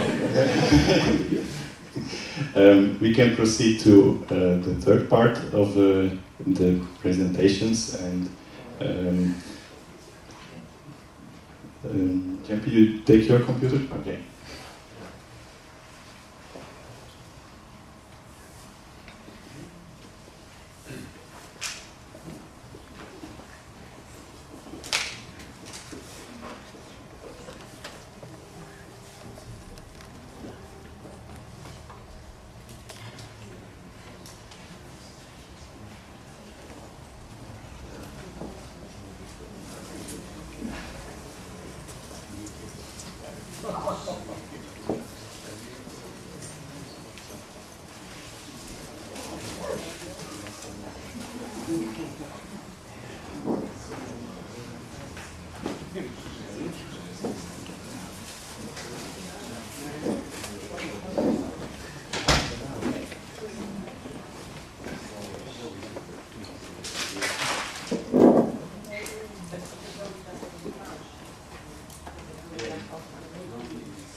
Take it easy, because some people took a break, so just wait for them to return.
Okay, so let me introduce our next speaker, who's Jampi Wilsons, founder of our hosting company RS Lab today, but also of RS Print. I don't know what will be the focus point of the talk today, but we'll see. In any case, I also want to take this opportunity to thank him and all of the other people here for hosting us today. And he will talk about the role that foot scan technology can play in with respect to injury prevention. So thank you very much, Tempi, and I give the word to you. So good afternoon, welcome in our building here in Beringen-Paal in Limburg. So I will talk a little bit about what we can do with FootScan and what can be also something like an integration and an integration that can be helpful also to screen people, screen athletes for SpartaNova. So just a small history, we started about 35 years ago. So in 1980 I started already to make my first, what I was thinking, measurement system. Photocopy machine with double glass plate on top of it, and I was able to measure people if you have a flat foot, a harness foot, or a normal foot. Because the literature say if you have a normal foot you will not have injuries, you are running straight. If you have a flat foot you are very bad, and if you have a harness foot you're running to the outside, so that's a big problem. From what we have up to now, we do every year about 200 Olympic athletes. And maybe I can tell you, if you have not a flat feet, you don't will be Olympic champion. So there are a lot of other things important. So that's also why I started in 1984 to make a pressure measurement system to see about to collecting the gait pattern of people by running. So from this we made the group now. We are 35 years later. Close to 35 years later. So we made a group that is more or less involved with everything that can do with analyzing people. And so RScan is doing the pressure measurement system. So the system, that's one of the systems you see here. We are still developing new systems, bigger systems, wider systems, longer systems. RS Lab is the vision that you have on the beginning of the building, where we measure normal people, and in Zwijndrecht we also have a division for Olympic athletes. And our sprint is quite new, it's just from more or less end of April, where we go in three-dimensional technical at factors, possibilities to printing first insoles, but later on maybe shoes, orthotics, IFOs, and go on. So everything is based on scientific studies. We do a lot of studies, and we are very involved with many universities. This is one of the headquarters in Antwerp, where we have the normal shop, but also on the first division, all the instruments to measure international athletes. It's about 2,400 square meters. So that's an example where we do the normal measurement downstairs. So also we are running specialists, but the big difference is that if you're coming in, we do not have running shoes. We only measure everybody individual. For us, everybody has an individual movement, and that's what we want to measure. So the first thing is we measure people barefoot. And we can measure people also with old shoes to see how they deform, to know maybe also a little bit more why people have injuries. Then after it we will take the best shoes, the best models, different models from different brands, and then we start to test out again. If this is not enough, we can change the insoles, or we can make orthotics, or we can also make individual shoes, or we can, for international athletes, making complete spikes and everything. And this is supported by Adidas and Nike. We have also the really original materials for this. So this is the lab. So in the lab we have a bone density scanner, where we can also measure the length of tibia, fibula, to be sure that if people have a different neck length, how much it is. Fat, the muscle, the strength of the muscles. Then we have a 3D scanner from the back, where we can see what will be the behavior when people walking. And of course we have video systems that are completely synchronized with the foot scan systems. We also have 3D scanners where we can make the shape of the foot, and from this on we can make a last and make the individual last for every athlete if we're preparing or making shoes. This is the big lab where we do the Olympic athletes. It's 45 meters, and it's with an instrument of start detection in the beginning. We have many different things, the laser to follow up the speed, acceleration, and this is a complete combination where we measuring Olympic athletes. So it takes about a half day for measurements, and then later on we take contact with federations, with physios, the doctors, and then we can prepare something from changing the equipment. Or we can suggest also about stability training, flexibility training, and go on. Hip movements, and like you know, also for us, symmetry is one of the most important parts why people may be creating injuries, especially with runners. But also like stress factors, that's something common. So all the athletes coming to us, we ask them to fill in the last 5 to 10 years, the history of injuries. And so this is I think he was second in Barcelona, 800 meters. So stress factors, second meter per cell. So from the measurement we have, we can combine it with the history that people have. And from this measurement we see that if you calculate the pressures and the forces, that it's from all the data that we have from people with stress fractures, that maybe by accident, I don't know, but pressure in newtons per centimeters was always more than 100 Newton. It's too soon to publish, but I think if you have more information, this can be very interesting. Also stability, why we don't have a stability. Maybe it's because your muscles somewhere are not correctly, or your right foot is more flexible than the left foot. That can be a possibility. So we also created the Flamingo test, and this system is also used worldwide, also for soccer players. So we'll be standing on the left foot for 1 minute, on the right foot for 1 minute, so we can compare to a database where we know exactly from perfect stability to very bad stability, where we can compare the left foot to right foot. The difference between the left and the right foot is also quite important, because if there's a big difference between this, that means one foot will be strong, the other foot will be not strong.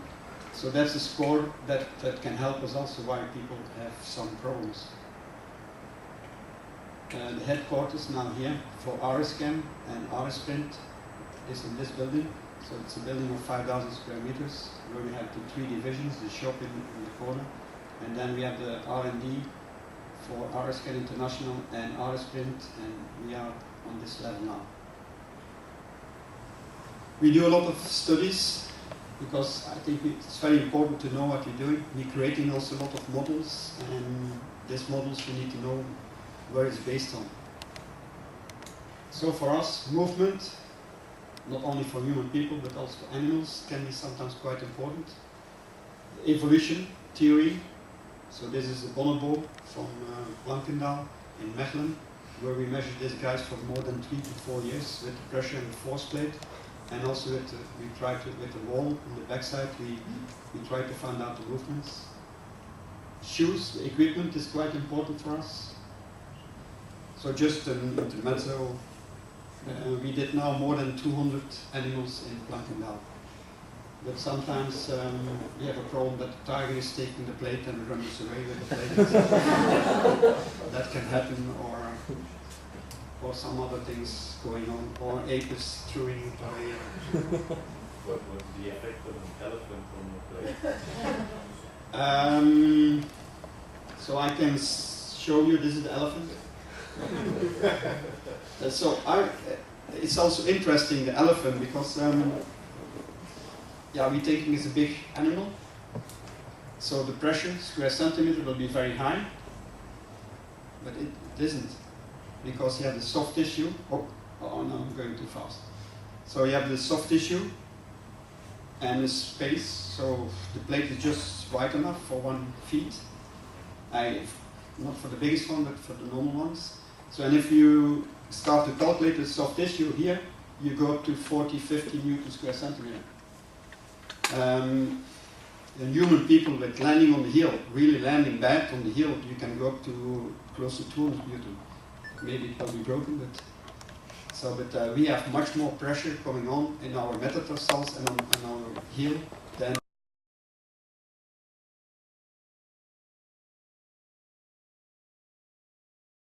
the different animals. Like if we have here, oh, that's not good. So the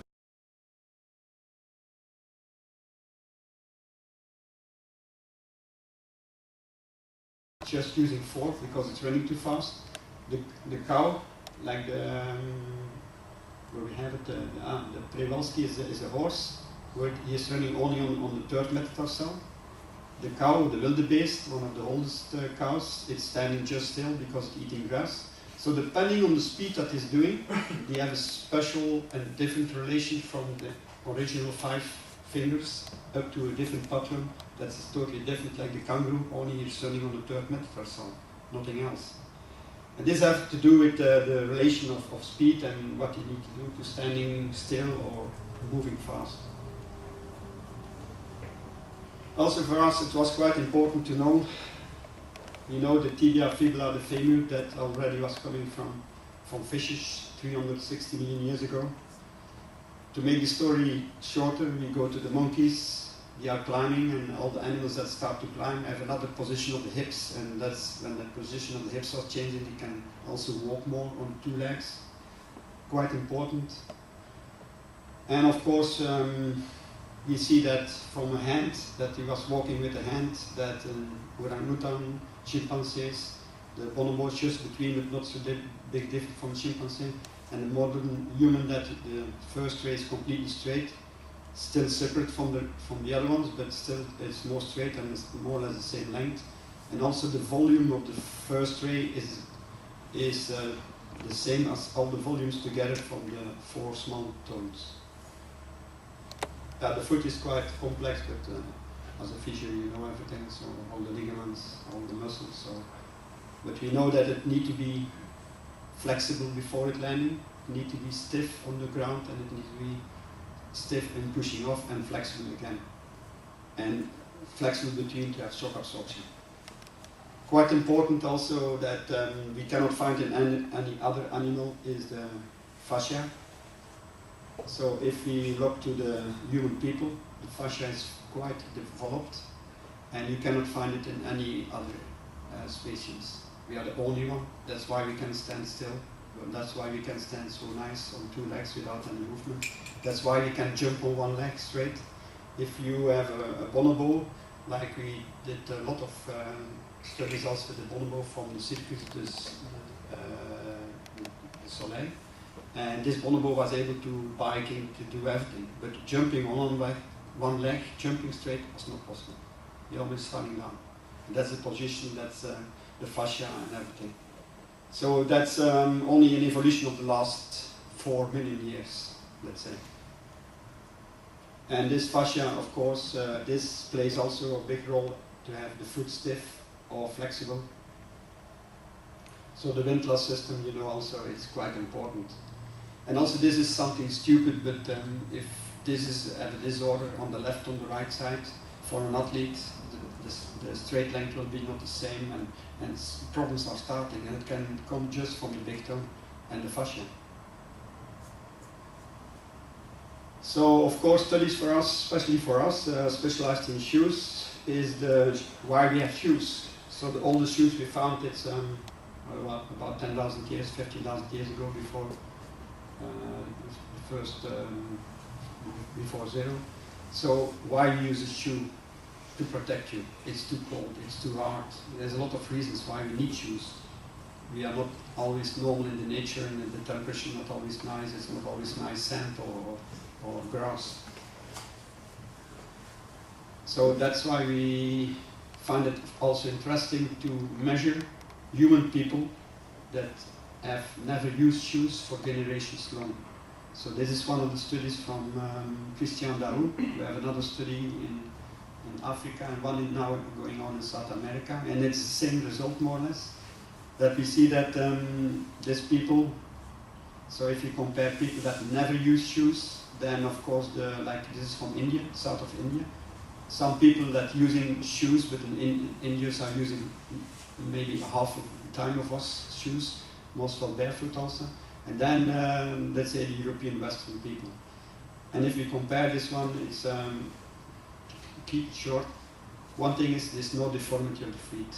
So hallux valgus never exists in this people. So hallux valgus is coming from deformity, that's sure. And yeah, there will be other things also coming on from that. Also, like we have a nice story, that's a lady that I met end of 90s, 2000 I believe. So you know the traditional things that he did in China, making very, very nice feet, very short. So if you start with the baby, you start to take this and this will be the result. So she was about 90 years old, she was still walking, was still healthy, but you can deform also with young people, you can deform the bones and everything.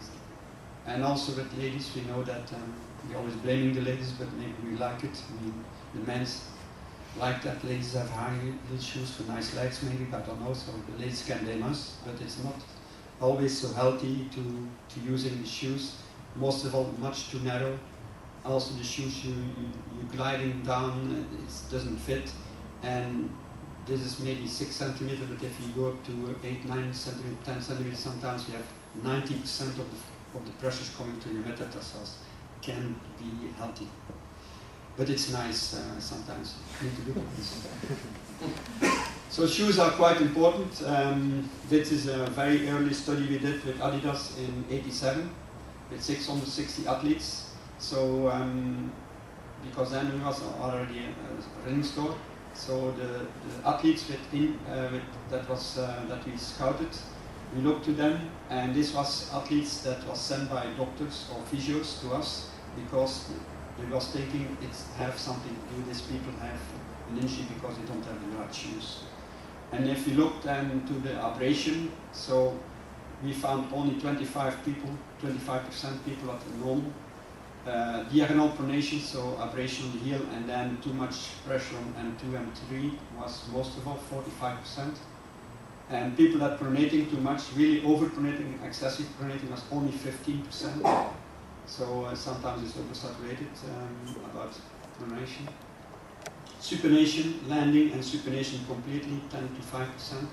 And if we look to these people, we use already the pressure measurement, treadmill and everything. So these people that supinating, when he was walking or running barefoot, we didn't see supination.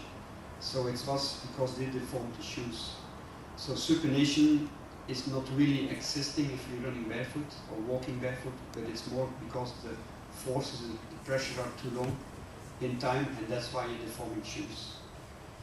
We also developed a shoe in '87, the first shoe with torsion, so separate heel and forefoot, and also the first shock absorption on the heel. So this was an invention, but now more or less every brand is using this. We never took a patent, so we're petty.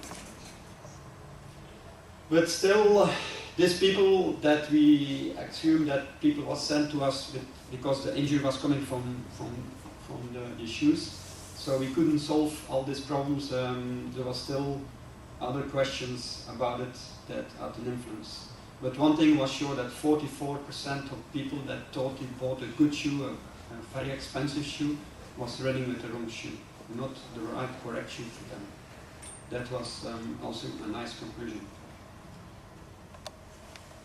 So, yeah, we know why I have injuries. It's overtraining, the weakness of muscles, biomechanical system doesn't work, and the equipment. So that's also why we went on with pressure, because pressure is sometimes nice, you can give some colors, but it's much, much more what you can do with it. Also, our system, from the beginning, we did 500 Hertz, because high frequency with running, to have every 2 milliseconds a measurement. And Friso Hachmann, he was the first in the world that was going from pressure measurement and calculating the skeletal movement of the calcaneus based only on pressure without kinematics. He was the first that was starting to do this. So Dr. Hachman is now our CEO here in the company. So he started as a student in end of 90s and he's now our big boss.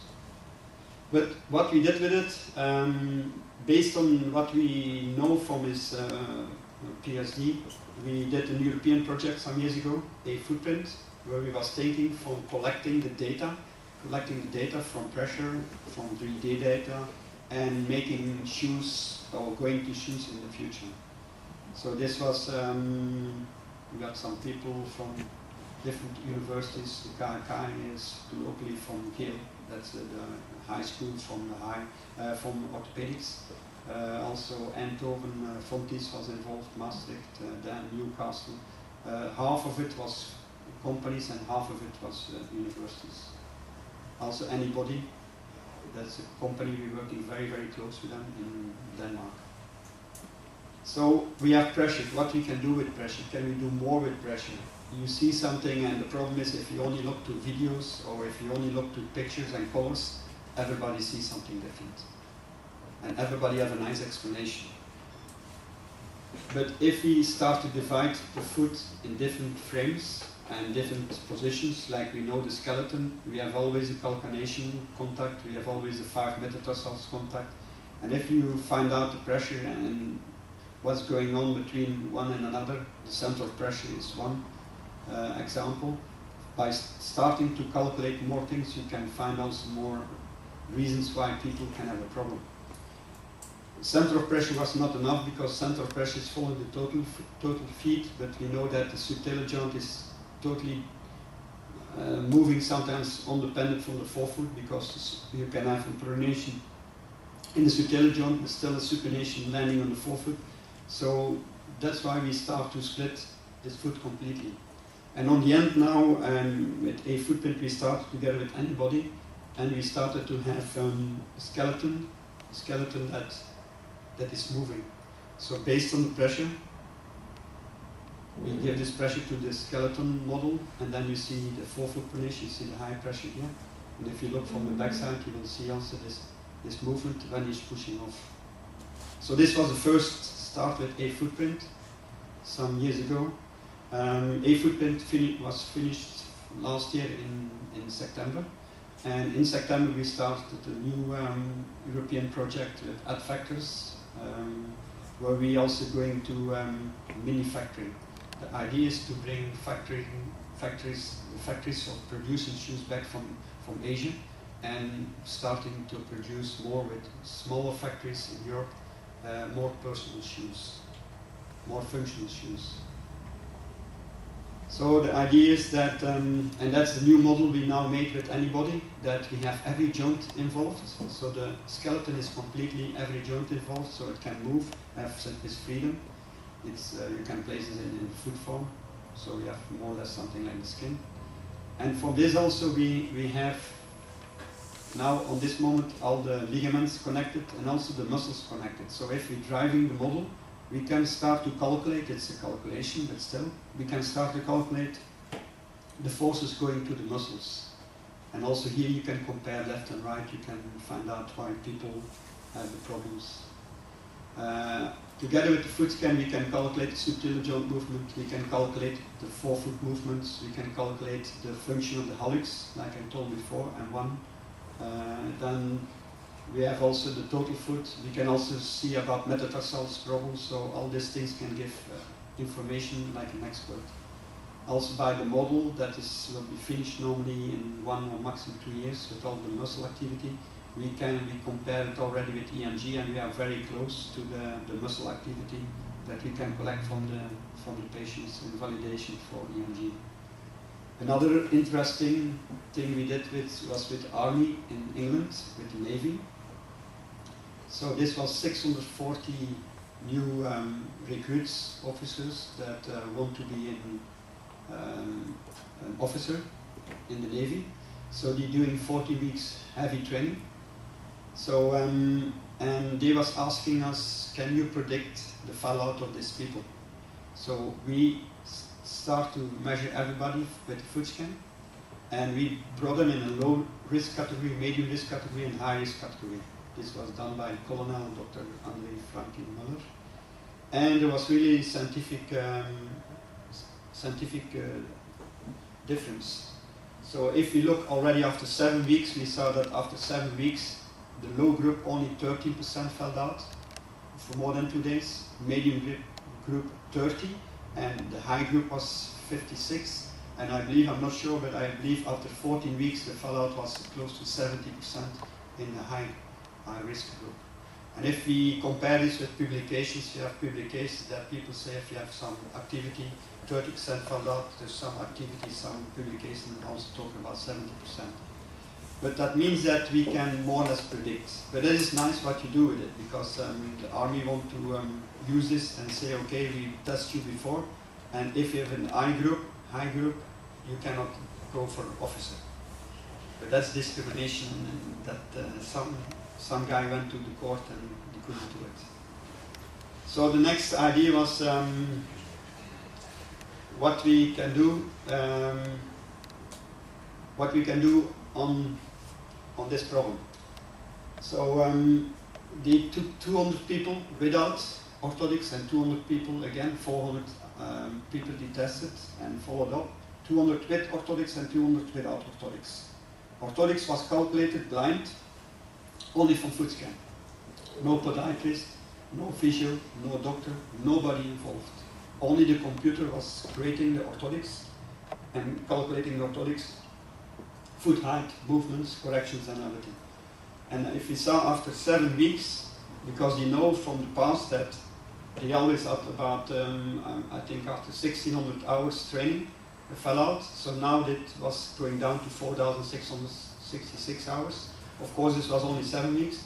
But more interesting was if we see after 14 weeks that the people that didn't use orthotics, 49 people fell out for more than 2 days, but with orthotics only 8.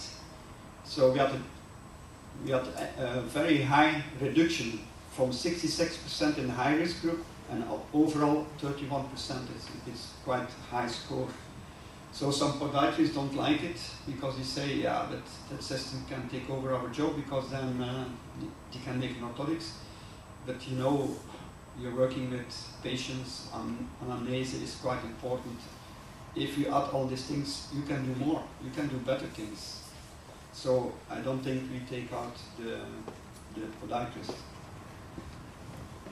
So another study we did with the foot scan, we always looking to landing, the first 15% was going on, the mid stance and the propulsion. And by looking to this and by bringing people in categories, we also want to find out when people creating injuries. So this was done with about 30,000 athletes, where we have more than 10,000 injuries. If we look to the injuries, the big injury that we see with running shoes is 26% of shin splints. Can be tibials anterior, can be, let's say, all the shin splints problems. Achilles 18%, and then of course also a lot of the knees scoring also quite high. Tibials posterior is also sometimes, and some doctors didn't find the difference between Achilles and tibials posteriors. So if you look to the landing, so in the landing, most of the highest injuries we found out was Achilles problems. Medial knee, also some problems. Tibials posterior also quite high, scoring quite high.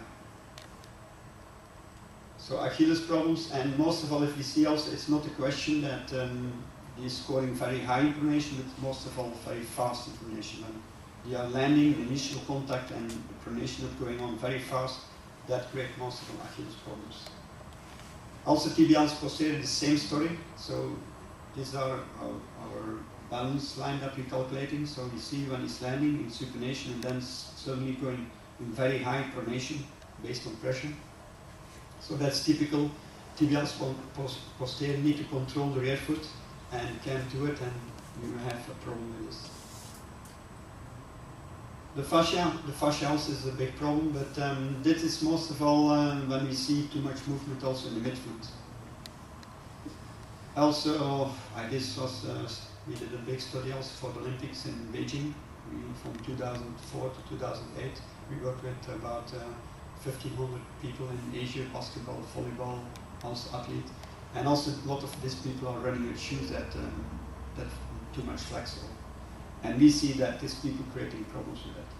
Also, if you look to the gait pattern on foot scan, for the plantar fascia, you see you're landing most of all a little bit too much to the medial side. And when the heel is coming off, it's slowing down and have always some kind of a twist. Maybe that can give the problem to the fascia, to the skeleton. If you look to people with hallux valgus, we can combine them in two groups. One group that don't complain, and a group that complaining. We see in the group that doesn't complain, they normally have a normal roll-off, quite straight roll-off. The people that are starting to have pronation, too much pronation in the heel bone, that's the people that are also creating problems in the forefoot. What do you mean by don't complain in the feet? Yeah, don't complain, and I mean no injuries, no problems. So this, the right side, that's the people that most of all starting to creating problems and pain. On hallux, these people most of all won't have it. But you see that it's not only a question if you make an orthotics or something to take care about the forefoot, it's a question to start to take care about the rear foot, because it's starting already by landing. And of course, yeah, the story of the shoes, we know the shoes are too small and all these things can also create a problem. And that's something similar if we see that people, if you only calculate the pressure, of course, if you go over the 100 newtons per centimeter, we see stress factors, that's too high. But we have a lot of people that have high pressure under the metatarsals and have a problem of injury. When you're running more or less straight, when you are pronating and too flexible midfoot and rear foot, that's also people that have the problem. So again, here, many podiatrists are using something like a meta-pad here, only a meta-pad to change this pressure. But I think it needs to start from the rear foot. The rear foot, midfoot controlling is more important maybe than giving a pad on. Because I see sometimes people with orthotics coming back, and 10 years ago the metatarsal pad was 3 mm, 5 years ago it was 7 mm, and the last pad he made was 1.5 cm, and the tones are clawing like hell. I don't think it's always healthy. Maybe you make something and it gives a relief of pressure, and people like it in the beginning, the first week and months, and they say, oh, it's much better, but you're creating other problems. So in the mid-stance we saw most of the knee problems, especially medial knee problems, depending of the force going to the inside or the outside. Achilles problems was much less. Also the fascia problems created most of all in the mid-stance. With knee problems you see most of all the central pressure in the mid-stance is going to the inside and coming back. Or with people with lateral problems that the central pressure is going completely to the outside. In propulsion, the forefoot, and if we compare with the publications, so we see that we have a very high problem with shin splints, tibialis posterior, tibialis anterior, I'm sorry, and it's higher than what we can find in the publications. But if we look to these people that have this problem, that are most of all people running with shoes, they are much too soft. And when the shoes are too soft in the forefoot, it's deforming, and you're creating more tibia rotation. And I think this is the reason that people want to have a nice shoe that feels soft and they won't have shock absorption. But the danger is that this shoe deforming too fast. So a study we did in Liverpool University, where they did three-dimensional kinematics from the tibia rotation. And we compared this to the calculation we do with foot scan. And we saw in the rear foot, when we only take about subtalar joint, when the rear foot is pronating on the highest level, that's the moment that the tibia is coming to the inside on the highest level. And when you have the forefoot pronation, a little bit later, the tibia is also twisting to the inside. And if you know, when the tibia is twisting to the inside on the moment of propulsion, your body, when you're running or walking, is twisted already, and the femur want to go to the other position. So you're creating a problem of stress on the 1/3, 2/3 of the tibia. So we can explain it, and I'm sure if shoes are too soft on the forefoot, this can be the reason. Shin splints, iliotibialis syndrome. We always found that, I also design in China with athletes, people with extra rotation. We saw more in this group. And also supinating by landing and pronating in the forefoot. And most of it starting on one side. And we know this is not only for running, this you can have also with biking. When you are not symmetric and it's starting on one side and you change the saddle and then it's starting to be on the other side. So it's more to do with what we found out. So landing, too much supination, so your foot is going to the outside, and when you're pushing off, your foot is coming to the inside, and the twist that you have on the knee. Leg length difference. So yeah, symmetry is quite important. Can be different leg length, can be other problems, muscle problems, can be, you know. So this is typical for a young athlete, because the patterns you can measure with young athletes are not destroyed by too many injuries. And then you see that's the right foot and that's the left foot. And you're going parallel, more or less, but out of each other. So one will theoretical will pronate more and the other one will supinate more. Theoretical, if they are symmetric, you will see in that all these patterns need to be fitting to each other. So this is an example from an athlete with 8 mm, different in leg length. You see typical what he have. Also landing is already starting different, and total foot you see completely different. And do you measure the length of the leg? By the bone density scanner. So it's a bony leg? We combine this also by the three-dimensional measurement of the back also. So we also can see about the twist of the hips when you're standing or when you're walking. So we combine everything. Also we can combine with the bone density. We know exactly the strength of your muscles from below and upper muscles from left and right. If you're talking about a length difference. This was somebody with really bone length difference of 8 mm. You don't make differences between bony length difference or length difference due to the hip or to the pelvis? Yes, that's why we have the 3D scanning. Okay. Yeah, and that's why we want to know also the muscle strength. I can give you an example from European champion lady. She hurdles 100 meter, and she was European champion. Started to create a lot of problems. No different in leg length, no different in the hip position standing. And once she was running, completely asymmetric. But it was by training many years, always with the same leg going over, and the swing one was much more developed than the other one. So it can be different reasons, and that's why you need to measure. The more you measure, the more you can come closer to what will be the reason. And that's why we combine also these things. So this is an athlete, if you see 5 mm different in leg length, but you see one hip, the left one doesn't move so much, the other one will go more down. If you see in degrees, this one is 2 to 3 degrees, the other one is going up to 8 degrees.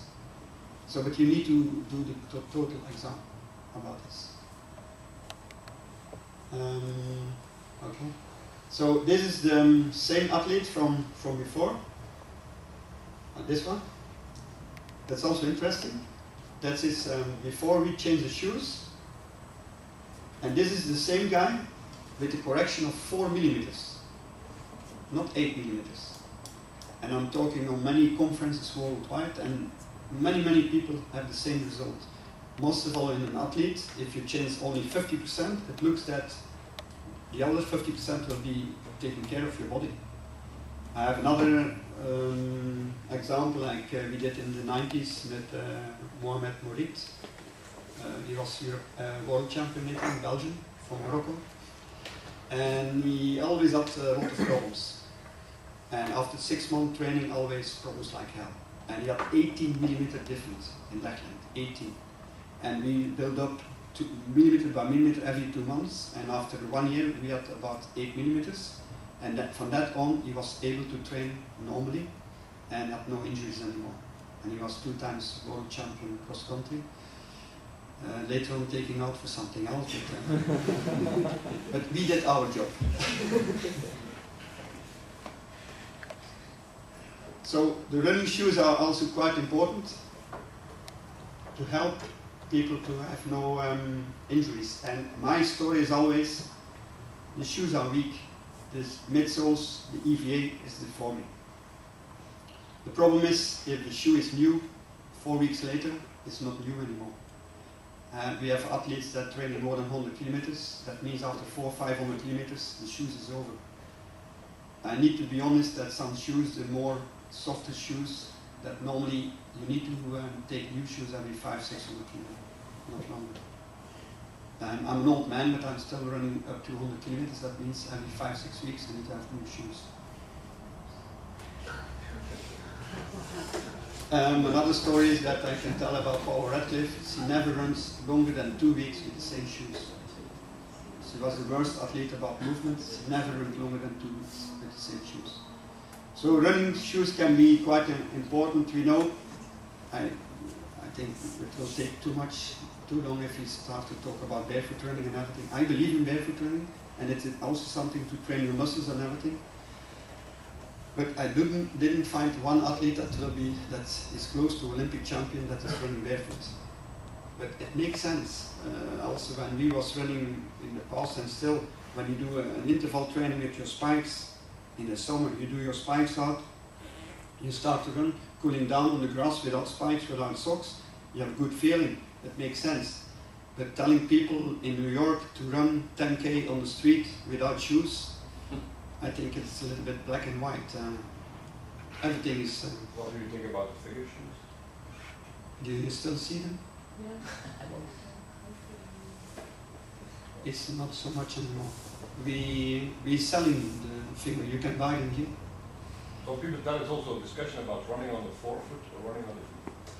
Yeah, but the studies don't show you all the studies. We have studies in Ghent where they measure people at different speed. And it's the same at animals. How fast you run, how more you go to the forefoot. If you walk, why you don't walk on your forefoot then? Animals that we measure, bonobos and everything, they walk on the heel. So it's not black and white.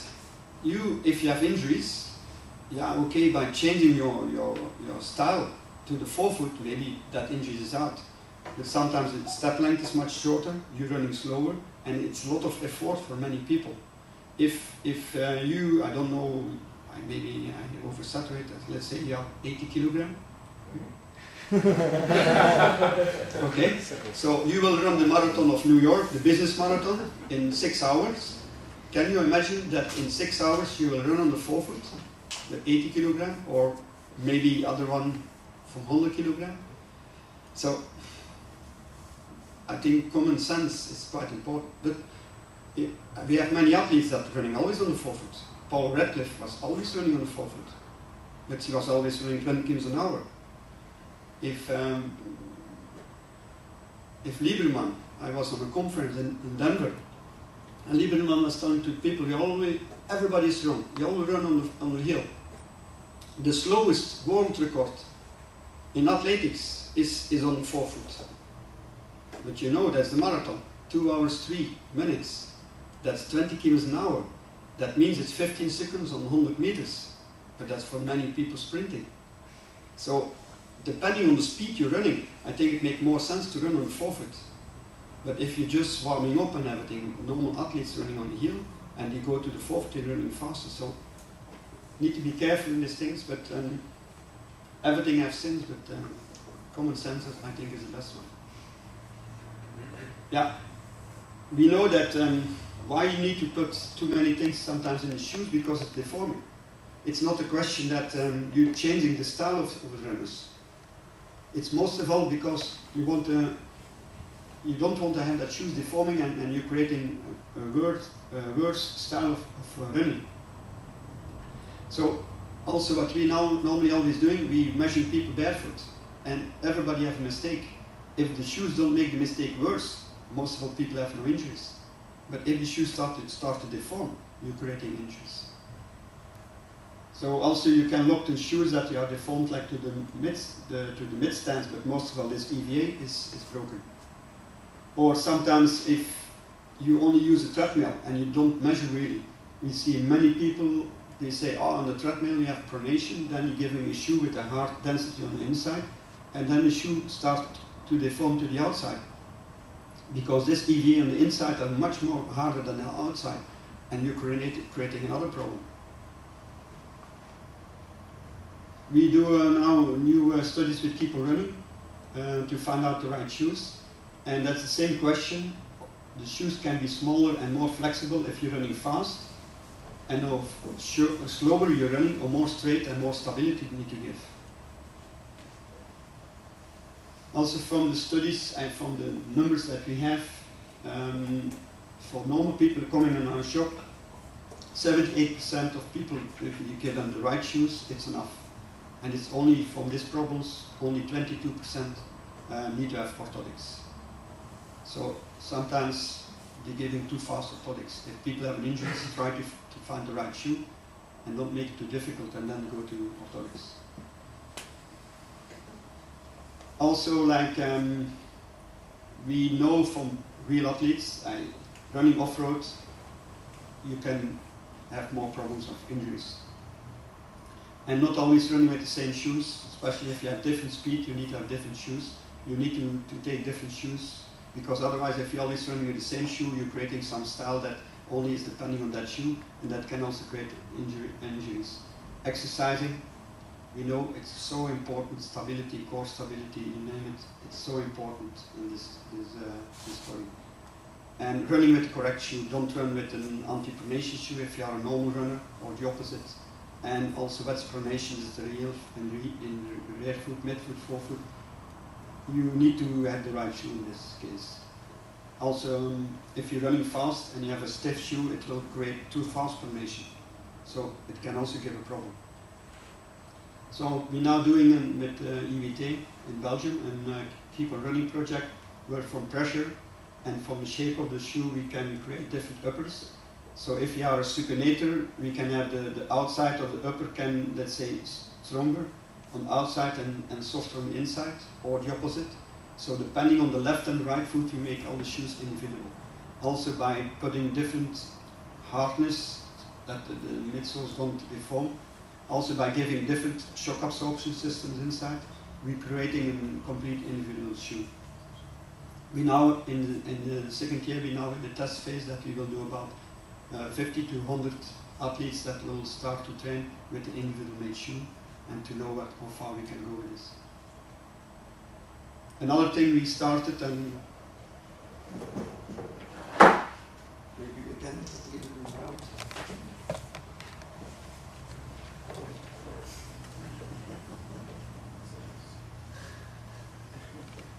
So it's 3D printing. So what our aim is that we start to collect the right movements, and from the movements that we're collecting, that we creating digital data that can help us to produce in the future shoes, orthotics, and all these things. So we made a new company, the company Arisprint, this one, and this is supported by Materialize. So 50% of the shares are from us and 50% from Materialize. Materialize is the biggest company in Belgium about 3D printing for implants, for a lot of things, teeth, also the systems for the ears. And that's maybe #1 in the world about software to drive all these machines in the world. You can buy shares from them on Nasdaq.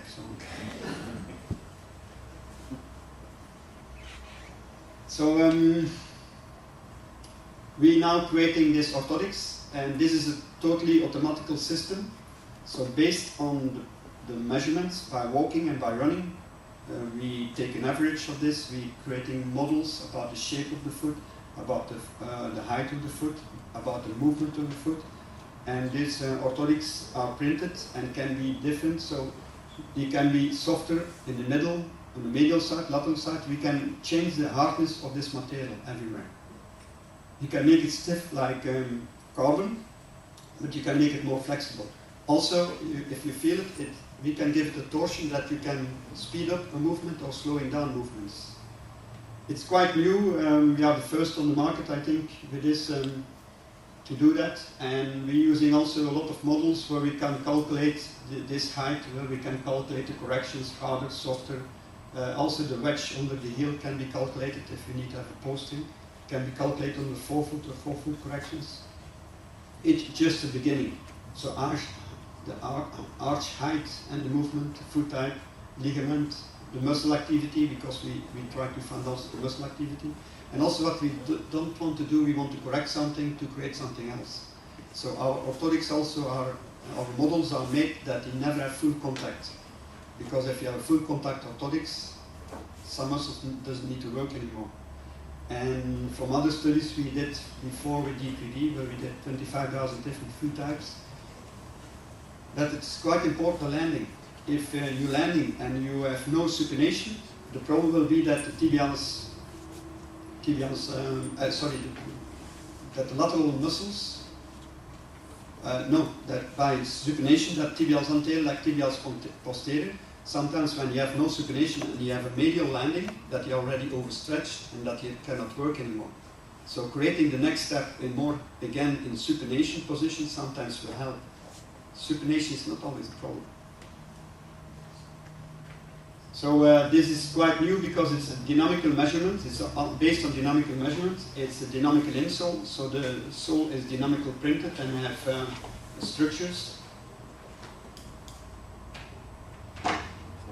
So inside we have some cell structures that is on microns, made in very little microns, and can be made different in height, different in flexibility, stiffness.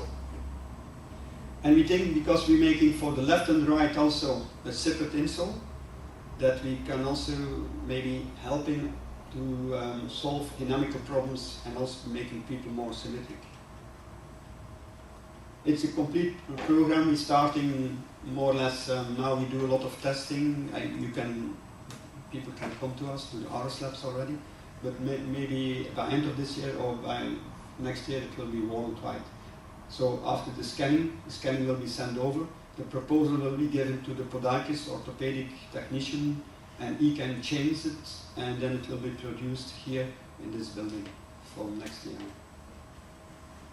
One of the athletes that we now working with from '94 already, Paula Radcliffe, she went to me in '94 when she was running in Boston, world champion with the juniors, but some injuries, and most of the doctors told her she was heading it ahead, she was terrible, and most of the doctors told her that she better stop with running because otherwise, if she was going on with running, she will landing in a wheelchair.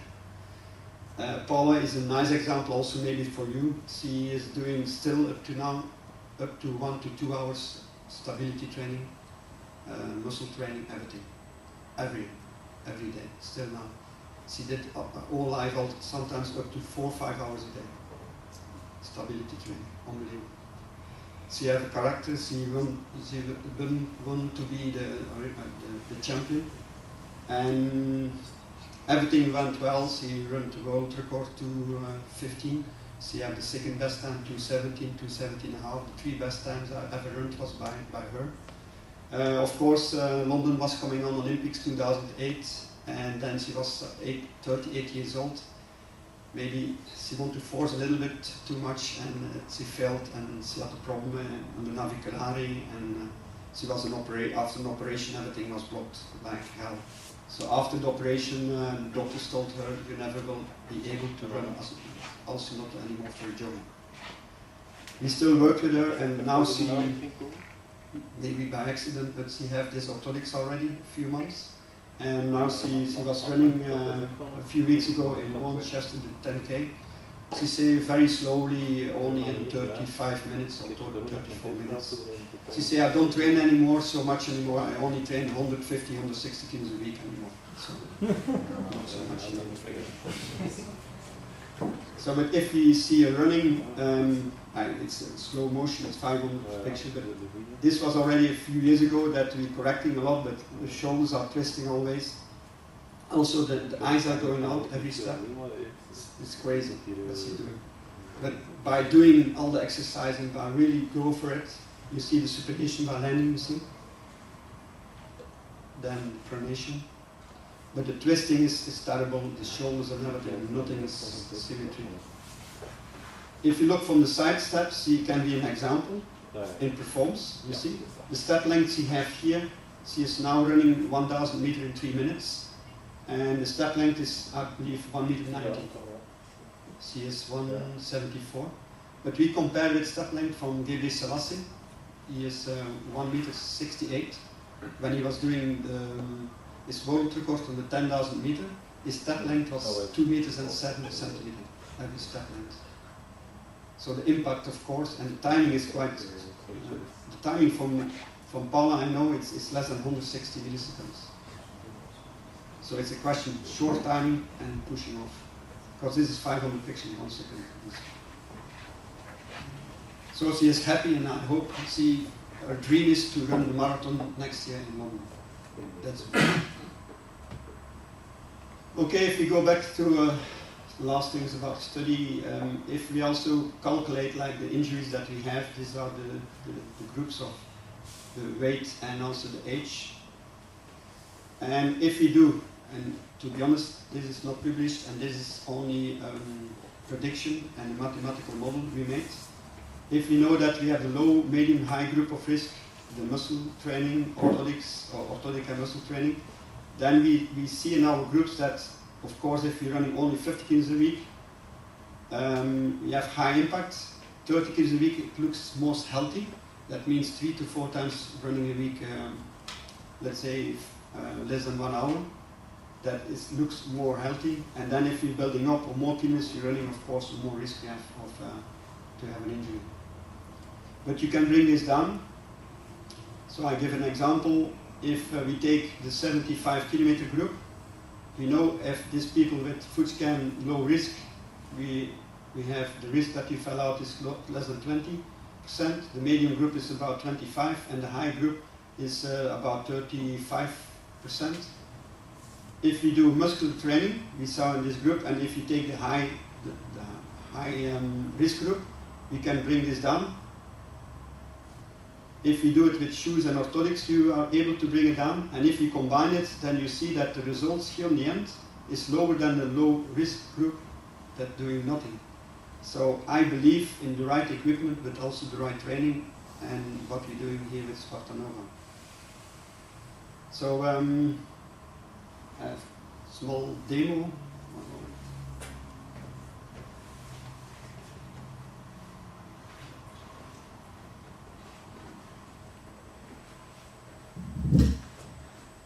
I will do it like this.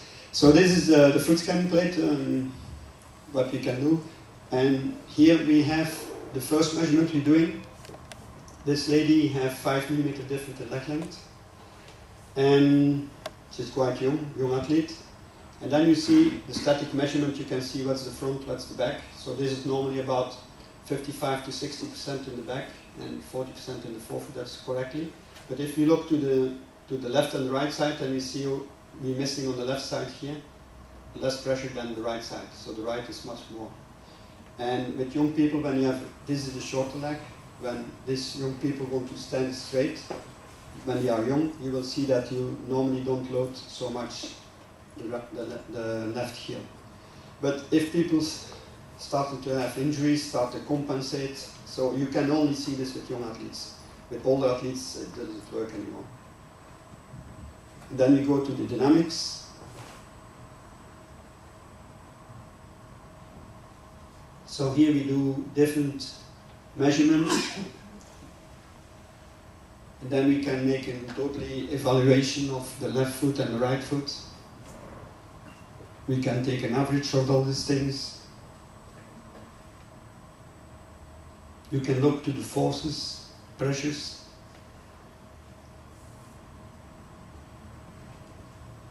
In the background there's a lot of calculations, and then also what we can do, we can calculate the risks.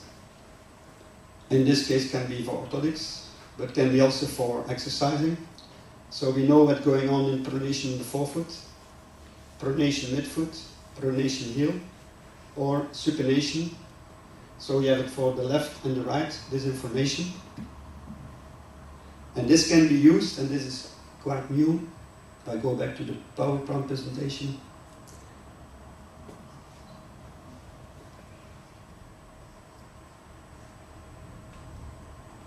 Okay. So this is quite new because these numbers, we did some testing in the lab and it seems to work very well. So you can give in these numbers for the A, B, C and D calculations. So let's say 100% is excessive, but 50% is also excessive.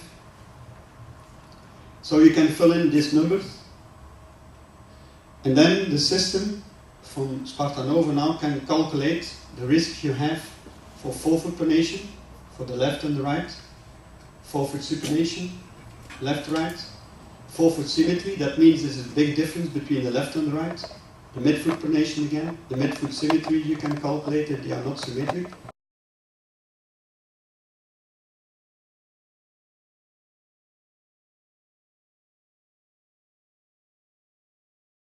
Now calculated, and if you do the right measurements together with the measurements of SpartaNova, maybe you can find also some extra exercising for these people to improve the mistake of movement.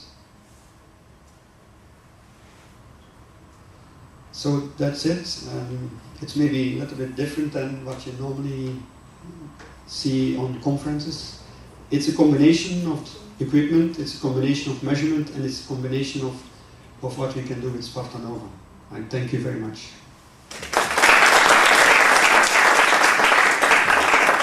Thank you very much, Jempi. First of all, I would like to ask again if some people might have questions. No? Everything 100% clear? Okay. All right. So, first of all, I would like to take the opportunity again to thank our speakers. So, we have a small present, so maybe we can present it now. I have a gift, of course, for Francesca. It's something you can spend here, so as you are a runner, I hope you can make good use of it. Thank you for being here. Thank you.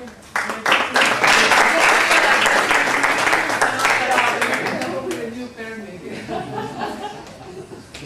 We also have something for you, but it's not something you can spend here. Something you can spend when you're not working. Okay, so am I right that there is now a little tour around the... We have to check in terms of time. I don't know what your timing is. Either we have some drinks and something to eat. That's definitely you, because you have to leave in 50 minutes. It's depending on the time. The plan was maybe to do a walk around here, but I don't know how much time this would take. I think about 10-15 minutes. Yeah. Or we do it after eating, like you wish. Anyway. Okay, so in any case, there's sandwiches and there's drinks, so you're invited for